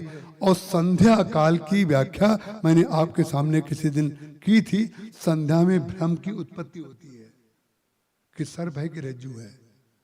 संध्या काल में भ्रम की स्थिति होती है और संध्या आने वाली है, गहरू हो गया है। इसलिए श्री सीता जी को उसने कहा, पुनि आऊब यही बिरिया काली, अस कही मन, सामने नहीं हंसी, मन ही मन मुस्कुराई। उसे मालूम है कि श्री सीता जी तो वही कर रही हैं जिसके लिए आई हैं, और श्री सीता जी वही कर रही हैं जिसको हमने, जिसका वर्णन उनके सामने किया है। लेकिन फिर भी पुनि आऊब जरा हंसी तो कर ले, विनोद तो कर ले। जिस मर्यादा में हृदय को आनंद देने की वृत्ति नहीं है, वो मर्यादा नहीं है, वो जेल खाना है या कब्र है। जो मर्यादा आपको कब्र में पहुंचा दे, जो मर्यादा आपको जेल में पहुंचा दे, या जो मर्यादा आपको पागल खाने में पहुंचा दे, परिणाम क्या होगा? उस मर्यादा को मर्यादा नहीं कहते हैं। मर्यादा तो वो है जिसमें आनंद का समावेश हो चुका है, और आनंद वो है जिसमें मर्यादा समाहित है। इसीलिए महाराज श्री बार बार बड़े बड़े तत्व को छोटा शब्द कहकर के बोलते थे। सत्य को विनोद का आधार नहीं बनाना चाहिए। एक वाक्य में ग्रंथ का सार है महाराज, इसमें मर्यादा भी है और भावना भी है। उन्होंने कहा सत्य को कभी भी विनोद का विषय नहीं बनाना चाहिए। और इस शब्द को आप डायरी में लिख लीजिए, कई आर्टिकल पूरे हो जाएंगे आपके इस शब्द की व्याख्या करते करते। जैसे किसी के पास एक आंख है, एक आंख उसकी खराब है, तो सत्य नाम उसका ये है कि जो लौकिक नाम है उसका, उसकी पहचान ये है कि काना है। और आप काना कह करके अगर हंसने लगे तो सत्य है, काना तो वो है, लेकिन काना कह करके हंसना जो है अमर्यादा है। इसलिए ध्यान रखिएगा, सत्य को कभी विनोद का विषय मत बनाइएगा। इसीलिए वाणी का अनिर्वचनीय ईश्वर का प्रतिपादन इसलिए कठिन हो जाता है कि हम वाणी का उपयोग संसार के लिए इस तरीके से करते रहते हैं कि वाणी का उपयोग और सदुपयोग हम जानते नहीं हैं। श्री सीता जी ने पार्वती जी का पूजन किया। पूजन होने के पश्चात उन्होंने आशीर्वाद दिया, मन जाहि रांचो मिले सोबर, सहज होगा, सुंदर होगा, सांवला होगा, सहज सुंदर सांवरो, करुणा निधान, करुणा निधान होगा। करुणा भी तो होनी चाहिए भगवान में। करुणा निधान सुजान, समझदार होगा, माने लोक व्यवहार कैसा करना है इसका वो मर्मज्ञ होगा। और राम राज्य बनाने में भी इन उपादानों की आवश्यकता है, और विवाह करने में भी, दूल्हा बनने में भी इनकी आवश्यकता है। करुणा निधान सुजानशील स्नेह, स्नेह करना भी जानता होगा, शीलवान भी होगा। ये सारे के सारे गुण जो हैं विरोधी गुण हैं। इसीलिए भगवान का एक नाम है अखिल विरुद्ध धर्माशय, जिसके अंदर सारे विरोधी धर्म एक साथ होते हैं, उसको कहते हैं अखिल विरुद्ध धर्माशय। संसार के लोग जो होते हैं, शील का उपयोग, कोई शीलवान है, कोई सत्यवादी है, कोई ईमानदार है, कोई मृदुभाषी है, लेकिन सारे गुण नहीं हैं। शीलवान तो हैं, नवम सरल सब सन छलहीना, मम भरोस ही हरस न दीना।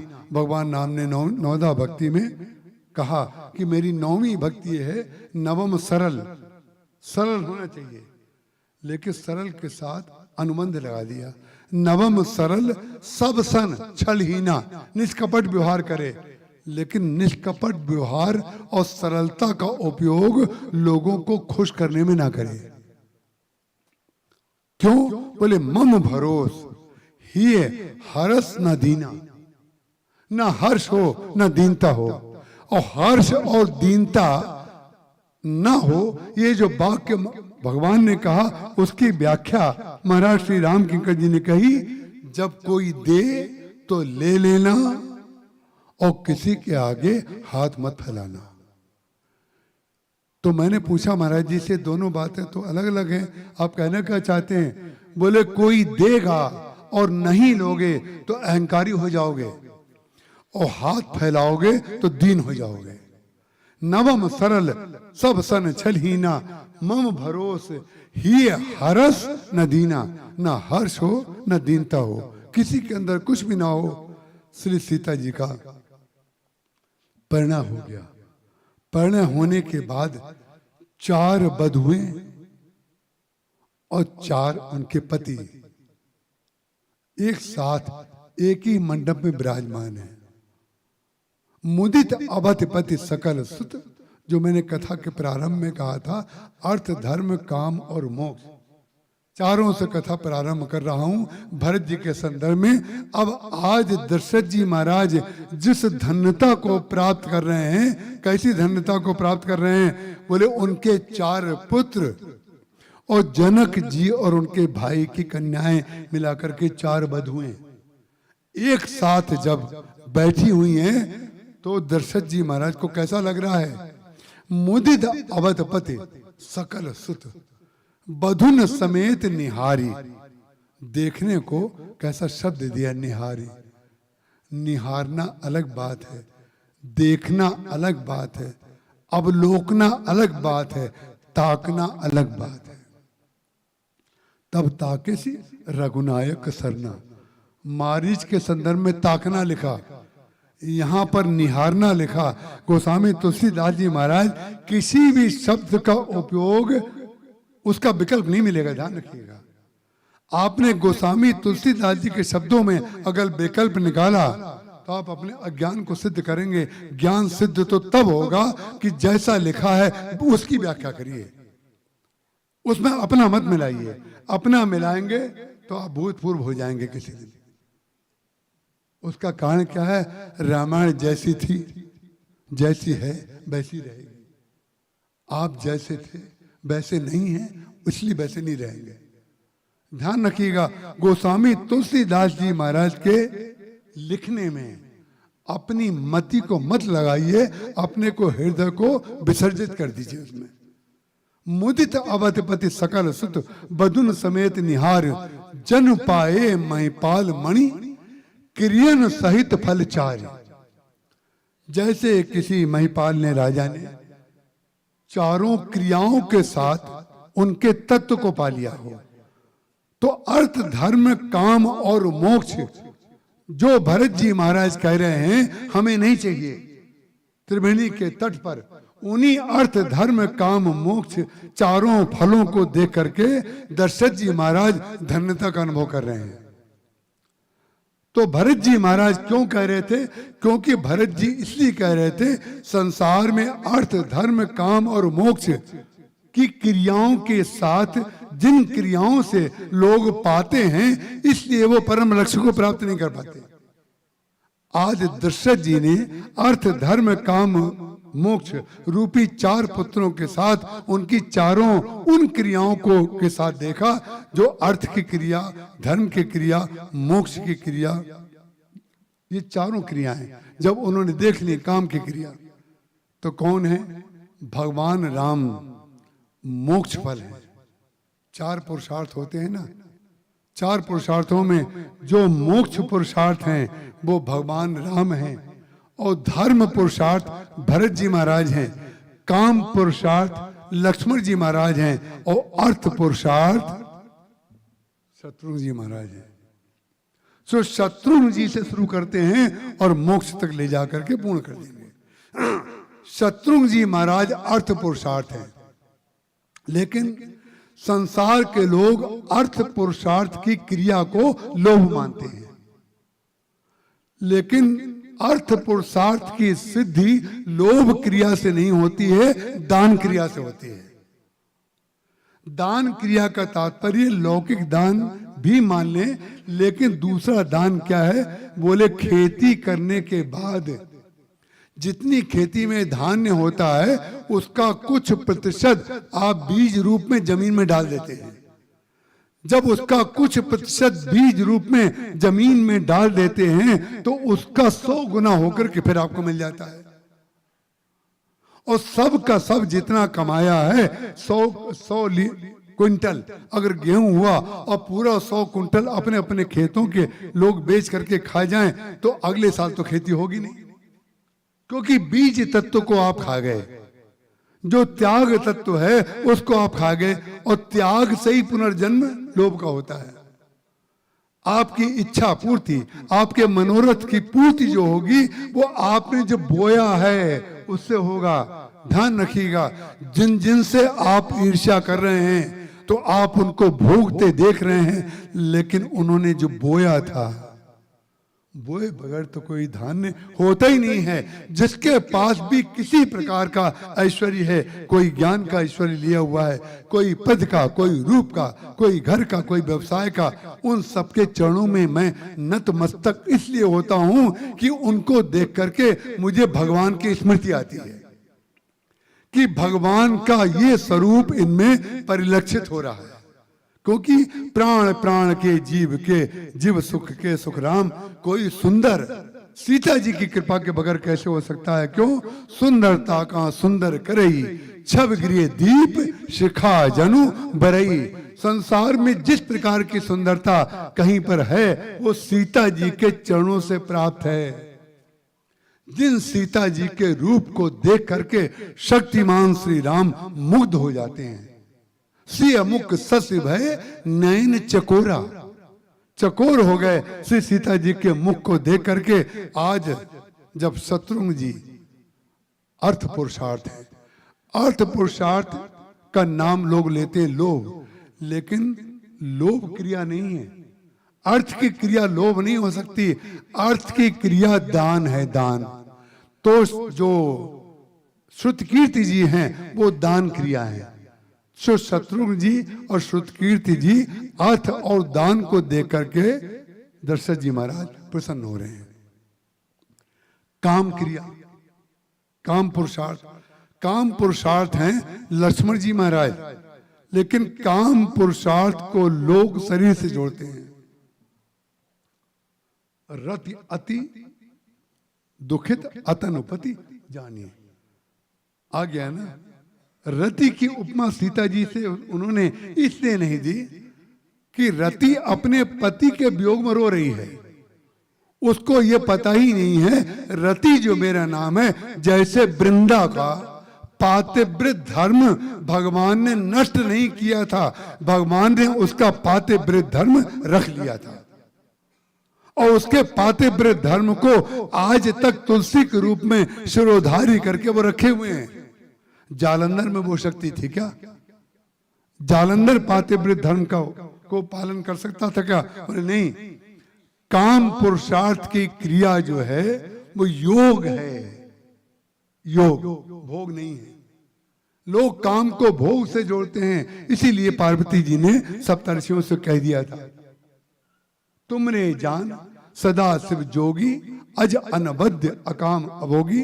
मोरे, हमारे हिसाब से आप समझते हैं कि अब तक शंकर जी में काम था, लेकिन और काम को जला दिया शंकर जी ने, लेकिन तुमरे जान, हमरे जान सदा शिव जोगी, अज अनबद्ध अकाम अभोगी।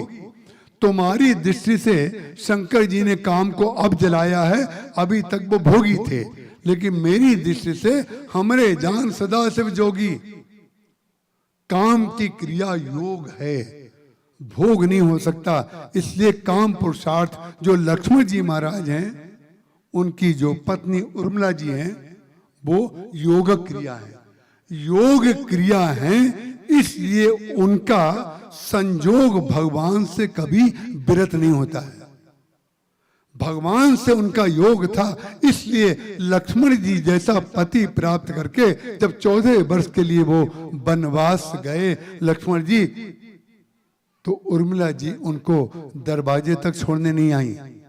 इसलिए छोड़ने नहीं आई कि हमारे नेत्रों को देख करके हमारे स्वामी जिनका योग भगवान के साथ है, वो कहीं थोड़ी देर के लिए भी वो योगच्युत ना हो जाए, इसलिए मैं दूर चली जाती हूं ताकि उनका ध्यान, उनका मन सब भगवान में ही रहे। 14 वर्ष तक जो योग में बैठी रही महाराज, वो काम पुरुषार्थ की पत्नी उर्मिला योग क्रिया है। अर्थ पुरुषार्थ हैं भरत जी महाराज।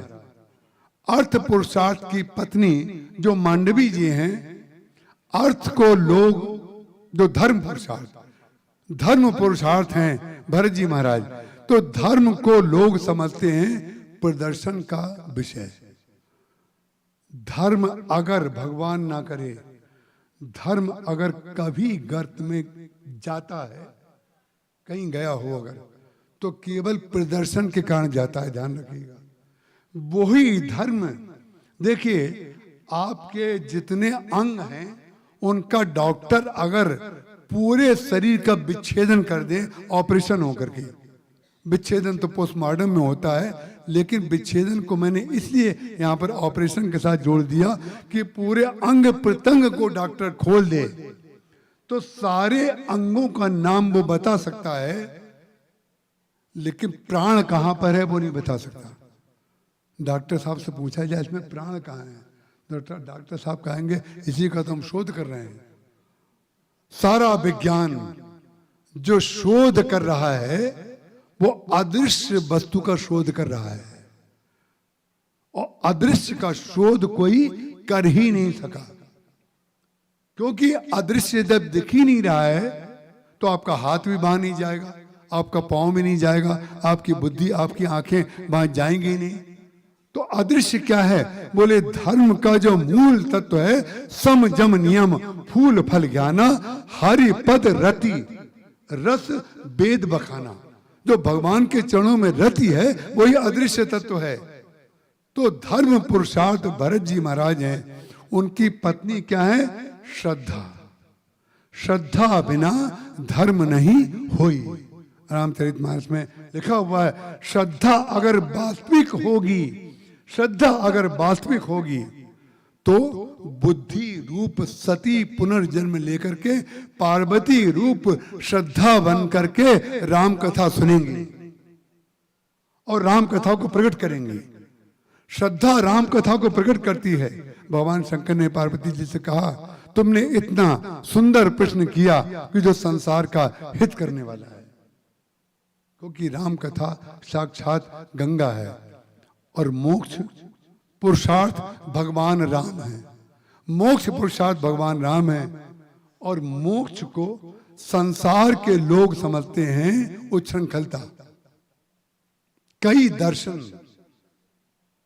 इतने दर्शन भारत में आए हुए हैं, उसमें से कुछ ऐसे लोग दार्शनिक नामधारी निकले जिन्होंने उच्छृंखलता को ही दर्शन बना दिया। ध्यान रखिएगा, जो दार्शनिक उच्छृंखलता को दर्शन बना रहा हो उसमें से दर्शन निकाल लीजिएगा, उच्छृंखलता छोड़ दीजिएगा। क्योंकि कोई भी उच्छृंखल व्यक्ति भी जब प्रतिपादन करेगा तो मिला के ही तो करेगा। अपनी बात को तर्क संगत रखे बगैर तो वो करेगा ही नहीं। ऐसे ना जाने कितने दार्शनिक आप नाम जानते होंगे निश्चित रूप से, उन्होंने जीवन की उच्छृंखलताओं को मुक्ति का नाम दे दिया। बोले बुद्धि से सोच के मत बोलो, जो मन में आए, तो जो मन में आए वो बोलो, जो मन में आए वो करो। इसी के कारण तो पागल खाने बने हुए हैं। पागल आदमी जो होता है वो क्यों अंदर पागल खाने में जाता है? जो मन आया वो कर रहा है, जो मन आया वो बोल रहा है, जहां मन आया वहां जा रहा है। ध्यान रखिएगा, जेल में और पागल खाने में दीवारें ऊंची होती हैं, घर की दीवारें उतनी ऊंची नहीं होती। इसलिए नहीं ऊंची कि घर के अंदर विवेकी रहता है और पागल खाने में, जेल खाने में अविवेकी जाते हैं। तो मोक्ष पुरुषार्थ जो है, भगवान राम है, तो मोक्ष पुरुषार्थ की पत्नी सीता जी उच्छृंखलता नहीं है, भक्ति है। भक्ति की साक्षात स्वरूप है। जीवन में भक्ति नहीं आएगी तो मोक्ष की प्राप्ति होगी नहीं। ज्ञान की पूर्णता भक्ति में है और भक्ति की पूर्णता ज्ञान में है। दशरथ जी की पूर्णता जनक जी में है, जनक जी की पूर्णता दशरथ जी में है, जनकपुर की पूर्णता अयोध्या में है, अयोध्या की पूर्णता जनकपुर में है। ये श्री सीता जी के चरणों की रति, जासु कृपा निर्मल मति पावों, समय पूर्ण हो गया। और कथा भी ठीक समय पे 15 मिनट की लिफ्ट, पहले लिफ्ट नहीं देते थे, आजकल लिफ्ट लगवा ली है। पुरुषोत्तम जी, अखिलेश जी और स्वामी जी तो जानते हैं, अखिलेश जी नहीं जानते होंगे। ये लिफ्ट ही नहीं देते किसी को। लिफ्ट इसलिए नहीं देते हैं कि ज्यादा लिफ्ट ना मांगने लगे। आपको पता है, आप जिसको लिफ्ट देंगे, जो मांग रहा है आपसे लिफ्ट, वो आपके यहाँ कई लिफ्ट लगवा देगा। एक लिफ्ट नहीं, जितने बड़े बड़े भवन होते हैं उसमें 4-4 लिफ्टें बनाई जाती हैं ताकि सुविधा हो। आपकी लिफ्ट तो इतनी बड़ी है, आप लिफ्ट भी देते हैं तो छोटी देते हैं। विचित्र बात है, लिफ्ट भी लगवाई है तो केवल दो आदमी, 4 ना घुसने पाए। आपका कैलकुलेशन को हम धन्यवाद देते हैं, बहुत बढ़िया। लेकिन आपकी जो हृदय का जो पवित्रता है, जो आपकी दिव्यता है, आपकी जो परंपरा है, जमुना लाल जी सिंघानिया की परंपरा। हमने कल कोई बैठे हुए थे, उनसे कहा कि जमुना लाल जी सिंघानिया की परंपरा आप हैं, आप पिता परंपरा के हैं, हम गुरु परंपरा के हैं। दोनों परंपराएं मिली रहे, दोनों परंपराएं मिली रहेंगी तो भवन बड़े होते रहेंगे, लिफ्टें भी बढ़ती जाएंगी। इतनी बार समझाया लेकिन गोल के गोल, अरे कहीं तो कुछ दिखाई पाए। लेकिन हमने कल आपसे कहा, महाराज जी, हर संत के पास, अखिलेश जी आप जानते होंगे, हर संत के पास कोई एक व्यक्ति जरूर ऐसा रहता है कि क्योंकि ज्ञान की कथा कहते कहते हर संत पसीना तो आ ही जाता है, पसीना आता है तो पसीना सुखाने के लिए किसी बालक को पकड़ते हैं, किसी ऐसे पात्र को पकड़ते हैं जिससे संबंध घनिष्ठ हो, तो उसका नाम ले करके आनंद लेते हैं और पसीना पोंछते रहते हैं। तो हम आपको पूरे परिवार को, जितने श्री राम किंकर मिशन परिवार यहाँ बैठा है, किसी का भी नाम लेंगे तो कुछ छूट जाएगा, और जब छूट जाएगा उसका दंड केवल हमें भोगना पड़ेगा और किसी को नहीं। और हम दंड भोगते भोगते 76 से साकेत 80 नहीं हो पा रहे हैं। जब आते हैं यहाँ तो साकेत से कहते हैं 76 तो हो गए, 78 तो करो भाई। इतना खिलाते पिलाते हैं फिर भी 0.5 तक जाते हैं बस। लेकिन जहाँ एयरपोर्ट जाएंगे 5 भी हट जाएगा, फिर 6 पे ही रह जाएंगे। ये हमने आपको केवल आनंद देने के लिए। और मैं ये वचन देता हूँ, जिन्होंने कथा ध्यान से सुनी है उन्हें बहुत कुछ मिला है, और आप उनके सूत्रों को विस्तार करिए तो गोस्वामी तुलसीदास जी का विस्तार होगा, रामचरितमानस का विस्तार होगा, वेद पुराण शास्त्र और लोक का विस्तार होगा। इस विस्तार को करने में झिझकिएगा मत, कुछ छोड़ना पड़ जाए, अपना लग जाए तो भी विस्तार में लग जाना चाहिए। हमारे महाराज जी ने जीवन पर्यंत यही किया। आप सबके प्रति पीछे से लेके आगे तक जितने संत जन गृहस्थ भक्त माताएं बैठी हैं, सबके चरणों में मेरा शत शत प्रणाम। और प्रभु की कृपा रही तो भविष्य में भी हम लोग कभी मिलेंगे, क्योंकि भगवान की कृपा के बगैर ना वक्ता होता है ना श्रोता होता है। अब हम आपको आज हनुमान जी का पद गाते हैं। हनुमान जी का पद गाने से पहले एक मुकुट लगा देते हैं। उसमें मुकुट लगाते हैं अपने गुरुदेव की पंक्तियों से। आंजने आते जो न व्यथित धरा के बीच,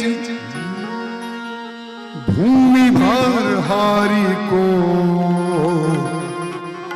स्नेह से उठाता कौन, कौन लांग पाता भला प्रबल पयोनिधि को, बंदनी विदेह जाको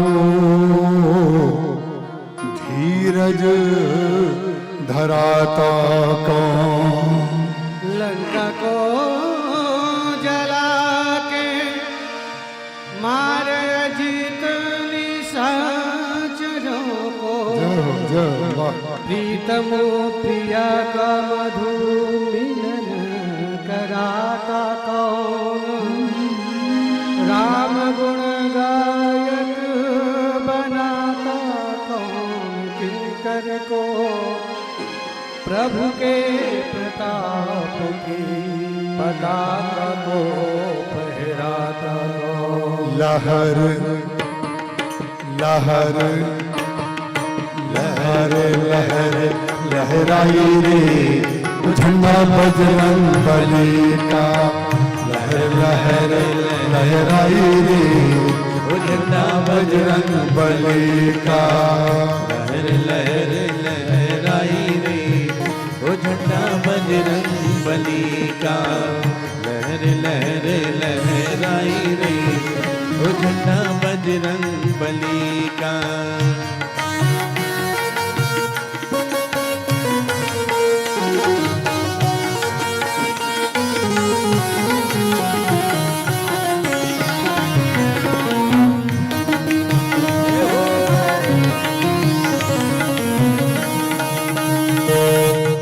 इस झंडे में बड़े बड़े गुण हैं, बड़े बड़े गुण हैं, बड़े बड़े गुण हैं। इस झंडे में बड़े बड़े गुण हैं, बड़े बड़े गुण हैं, बड़े बड़े गुण हैं। इस झंडे में बड़े बड़े गुण हैं, बड़े बड़े गुण हैं, बड़े बड़े गुण हैं।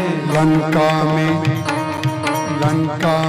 आग लगाई रे ओ झंडा बजरंग बली का, लंका में आग लगाई रे ओ झंडा बजरंग बली का, लहर लहर लहराई रे ओ झंडा बजरंग बली का, लहर लहराई रे ओ झंडा बजरंग बली का।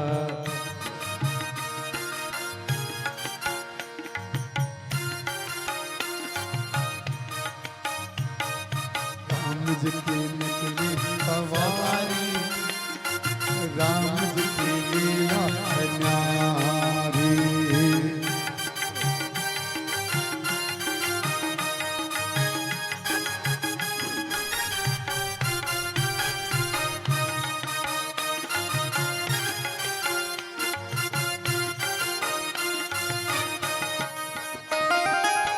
इस झंडे में बड़े बड़े गुण हैं, बड़े बड़े गुण हैं, बड़े बड़े गुण हैं। लक्ष्मण लक्ष्मण के प्राण बचाए रे वो झंडा बजरंग बली का। लक्ष्मण के प्राण बचाए रे वो झंडा बजरंग बली का। इस झंडे में बड़े बड़े गुण हैं, बड़े बड़े गुण हैं, बड़े बड़े गुण हैं। भाई से भाई मिलाई रे वो झंडा बजरंग बली का। भाई से भाई मिलाई रे वो झंडा बजरंग बली का। लहर लहर लहराई रे वो झंडा बजरंग बली का। लहर लहराए रे झंडा बजरंग बली का।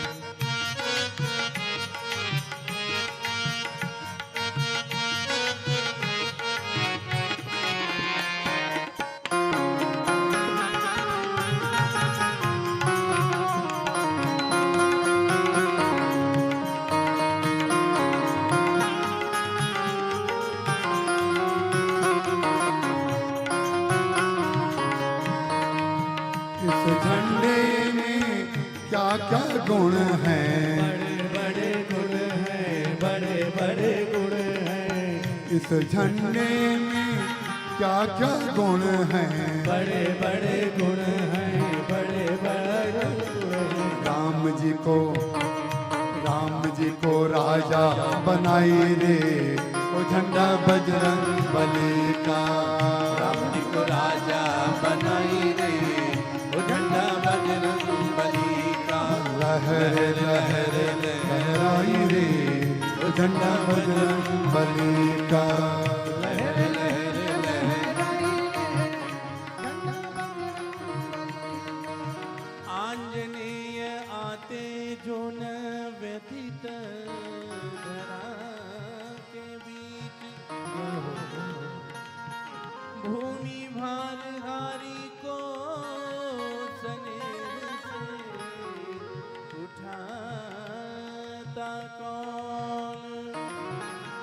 कौन लाग पाता भला प्रबल पयोनिधि को। बंदनी विदेह जाको धीरज धराता को।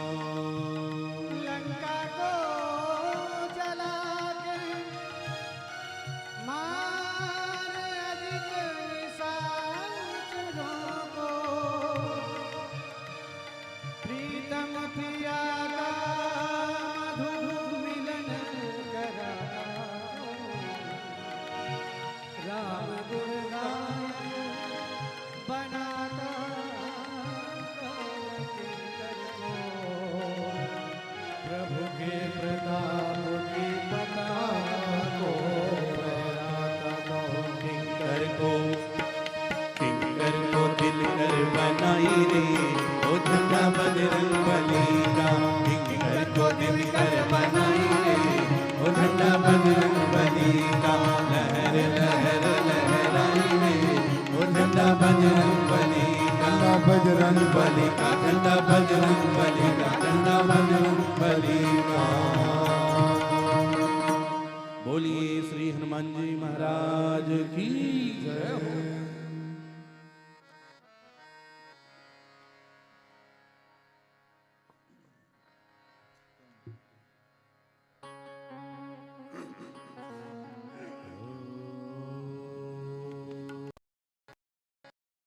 चंद्रमा मनसो जात चक्षुः सूर्यो अजायत। श्रोत्राद् वायुश्च प्राणश्च मुखादग्निरजायत।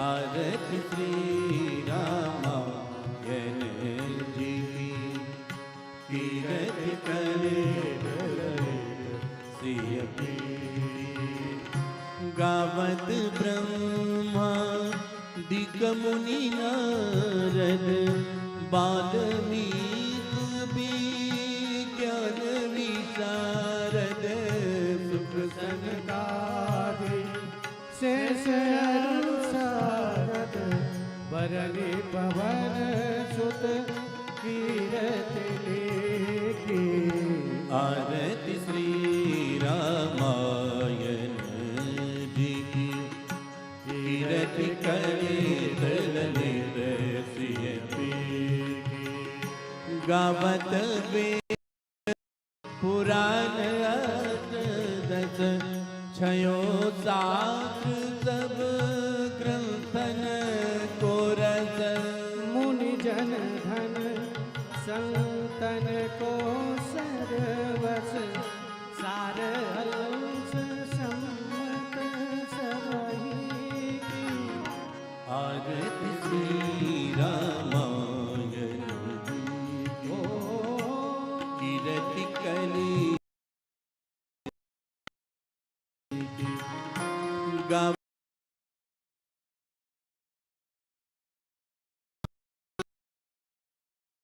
संभव मुनि विज्ञानी व्यास आदि कवि भरत बखाने काग भुसुंड गरुण कही की आरती श्री रामायण जी की कीरति कलित ललित सिय पीर कलिमल हरनि विषय रस पीली सुभग सिंगार मोती जुबती दलन रोग भव मोरी अमीरी तात मात सब विधि तुलसी की आरती श्री रामायण जी की कीरति कलित ललित सिय पीली आरती श्री रामायण जी की कीरति कलित ललित सिय पीली आरती श्री रामायण जी की कीरति कलित ललित सिय पीली कर्पूर गौरम करुणावतारम संसार सारम भुजगेन्द्रहारम सदा वसंतम हृदयारविंदे भवम भवानी सहितं नमामि लोकाभिरामं रणरंगधीरं राजीव नेत्रं रघुवंशनाथं कारुण्यरूपं करुणाकरं श्रीरामचन्द्रं शरणं प्रपद्ये मनोजवं मारुततुल्यवेगं जितेन्द्रियं बुद्धिमतां वरिष्ठं वातात्मजं वानरयुद्धमुख्यं श्रीरामदूतं शरणं प्रपद्ये त्वमेव माता च पिता त्वमेव बन्धुः च सखा त्वमेव विद्याद्रविणं त्वमेव सर्वं मम देव बोलिए श्याम रामचंद्र भगवान की जय पवन सुत हनुमान की जय उमापति महादेव की जय श्री गुरुदेव भगवान की जय स्वामी तुलसीदास जी महाराज की जय गंगा मैया की जय नर्मदा मैया की जय जय सीताराम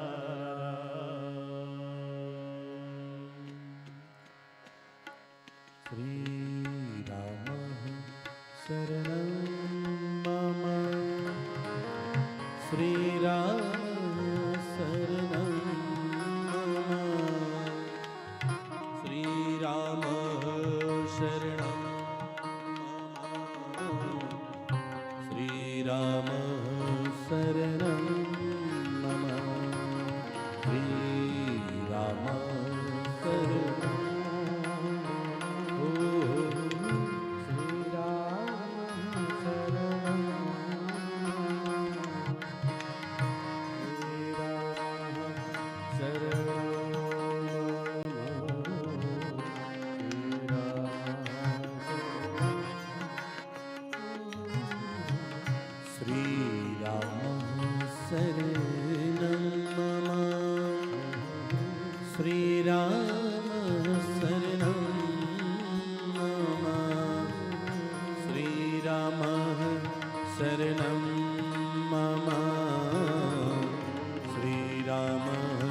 शरणं मम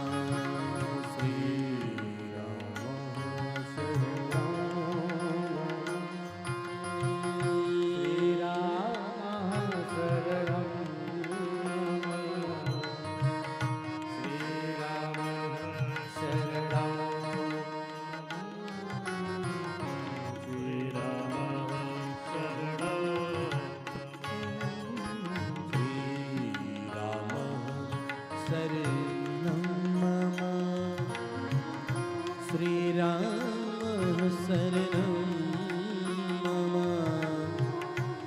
श्रीराम शरणं मम श्रीराम शरणं मम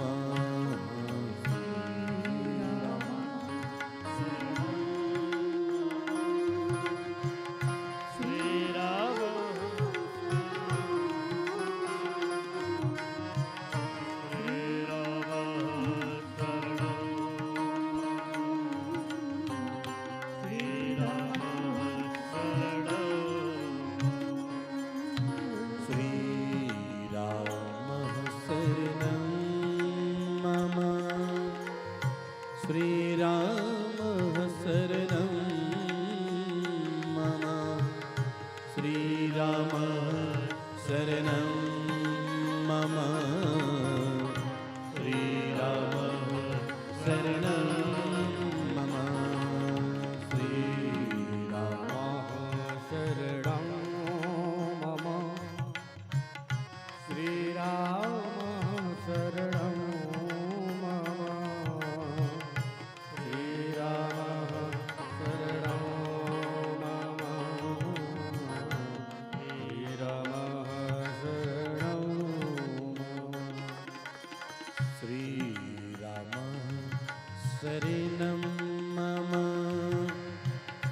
श्रीराम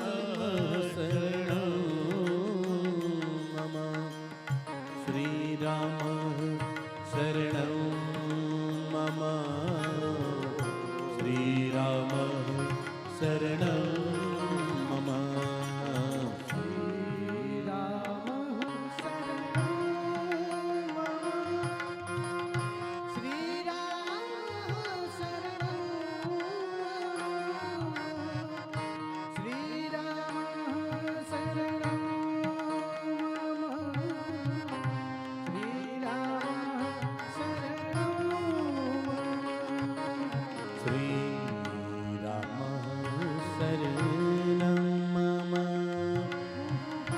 श्रीराम शरणं मम श्रीराम शरणं मम श्रीराम शरणं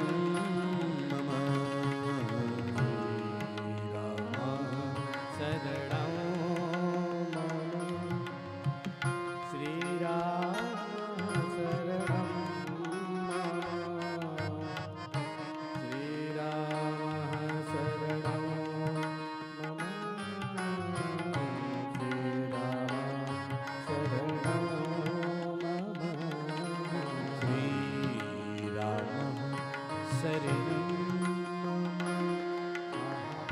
श्रीराम शरणं मम श्रीराम शरणं मम श्रीराम शरणं मम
श्री राम शरणं मम श्री राम शरणं मम श्री राम शरणं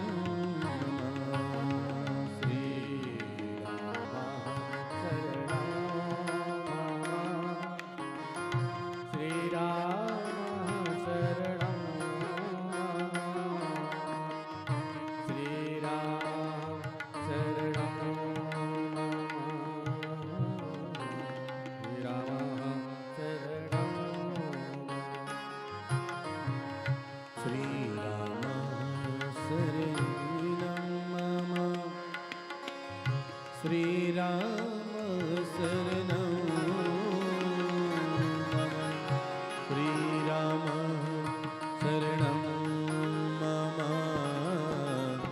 श्री राम शरणं मम श्री राम शरणं मम श्री राम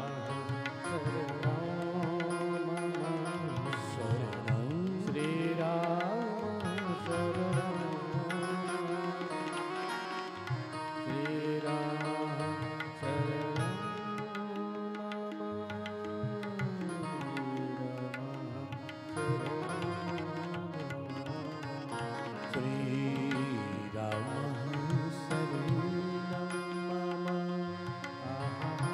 श्री राम शरणं मम श्री राम शरणं मम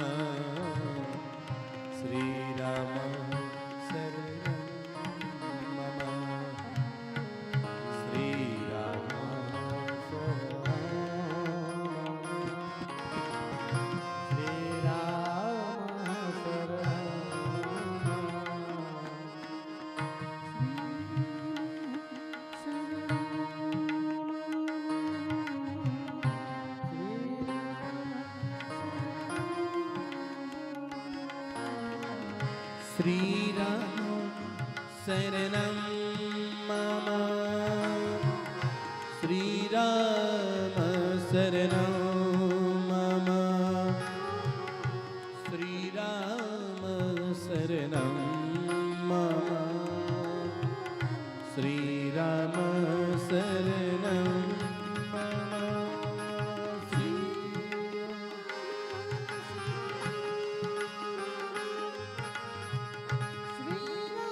श्रीरामः शरणं मम श्रीराम शरणं मम श्रीरामः शरणं मम श्रीराम शरणं मम श्रीरामः शरणं मम श्रीराम शरणं मम श्रीराम शरणं मम श्रीराम शरणं मम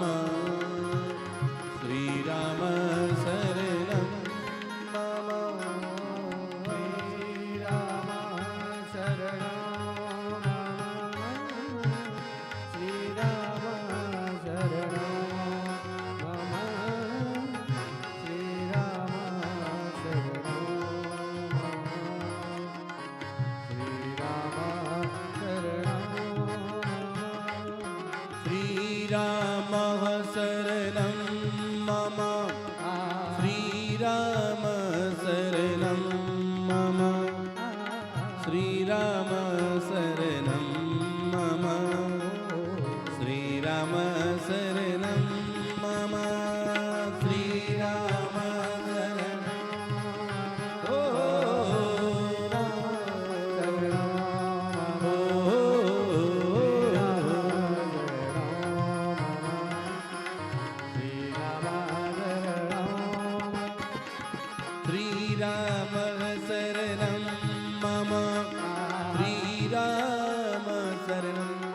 मम श्रीराम शरणं मम श्रीराम शरणं मम श्रीराम शरणं मम श्रीराम शरणं मम श्रीराम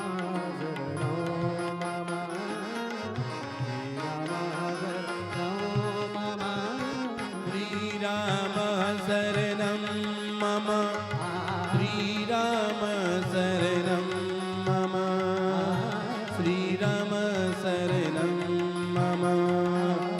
श्रीराम शरणं मम श्रीराम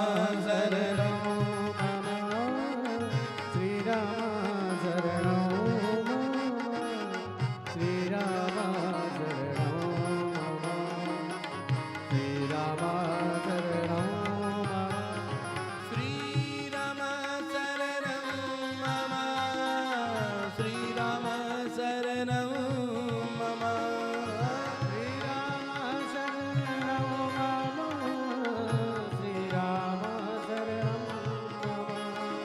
श्रीराम शरणं मम श्रीराम शरणं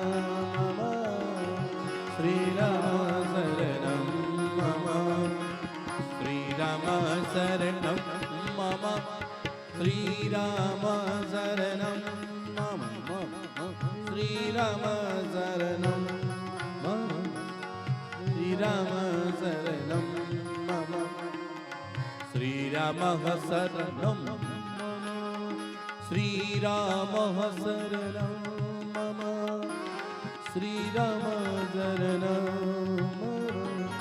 श्रीराम शरणं मम श्रीराम शरणं मम श्रीराम शरणं मम श्रीराम शरणं मम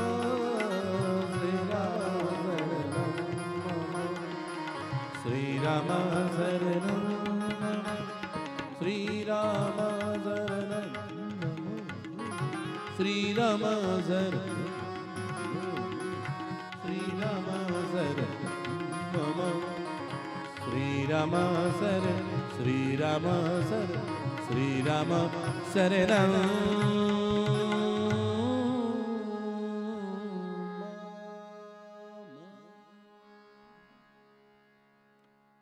बोलिए सियावर रामचंद्र भगवान की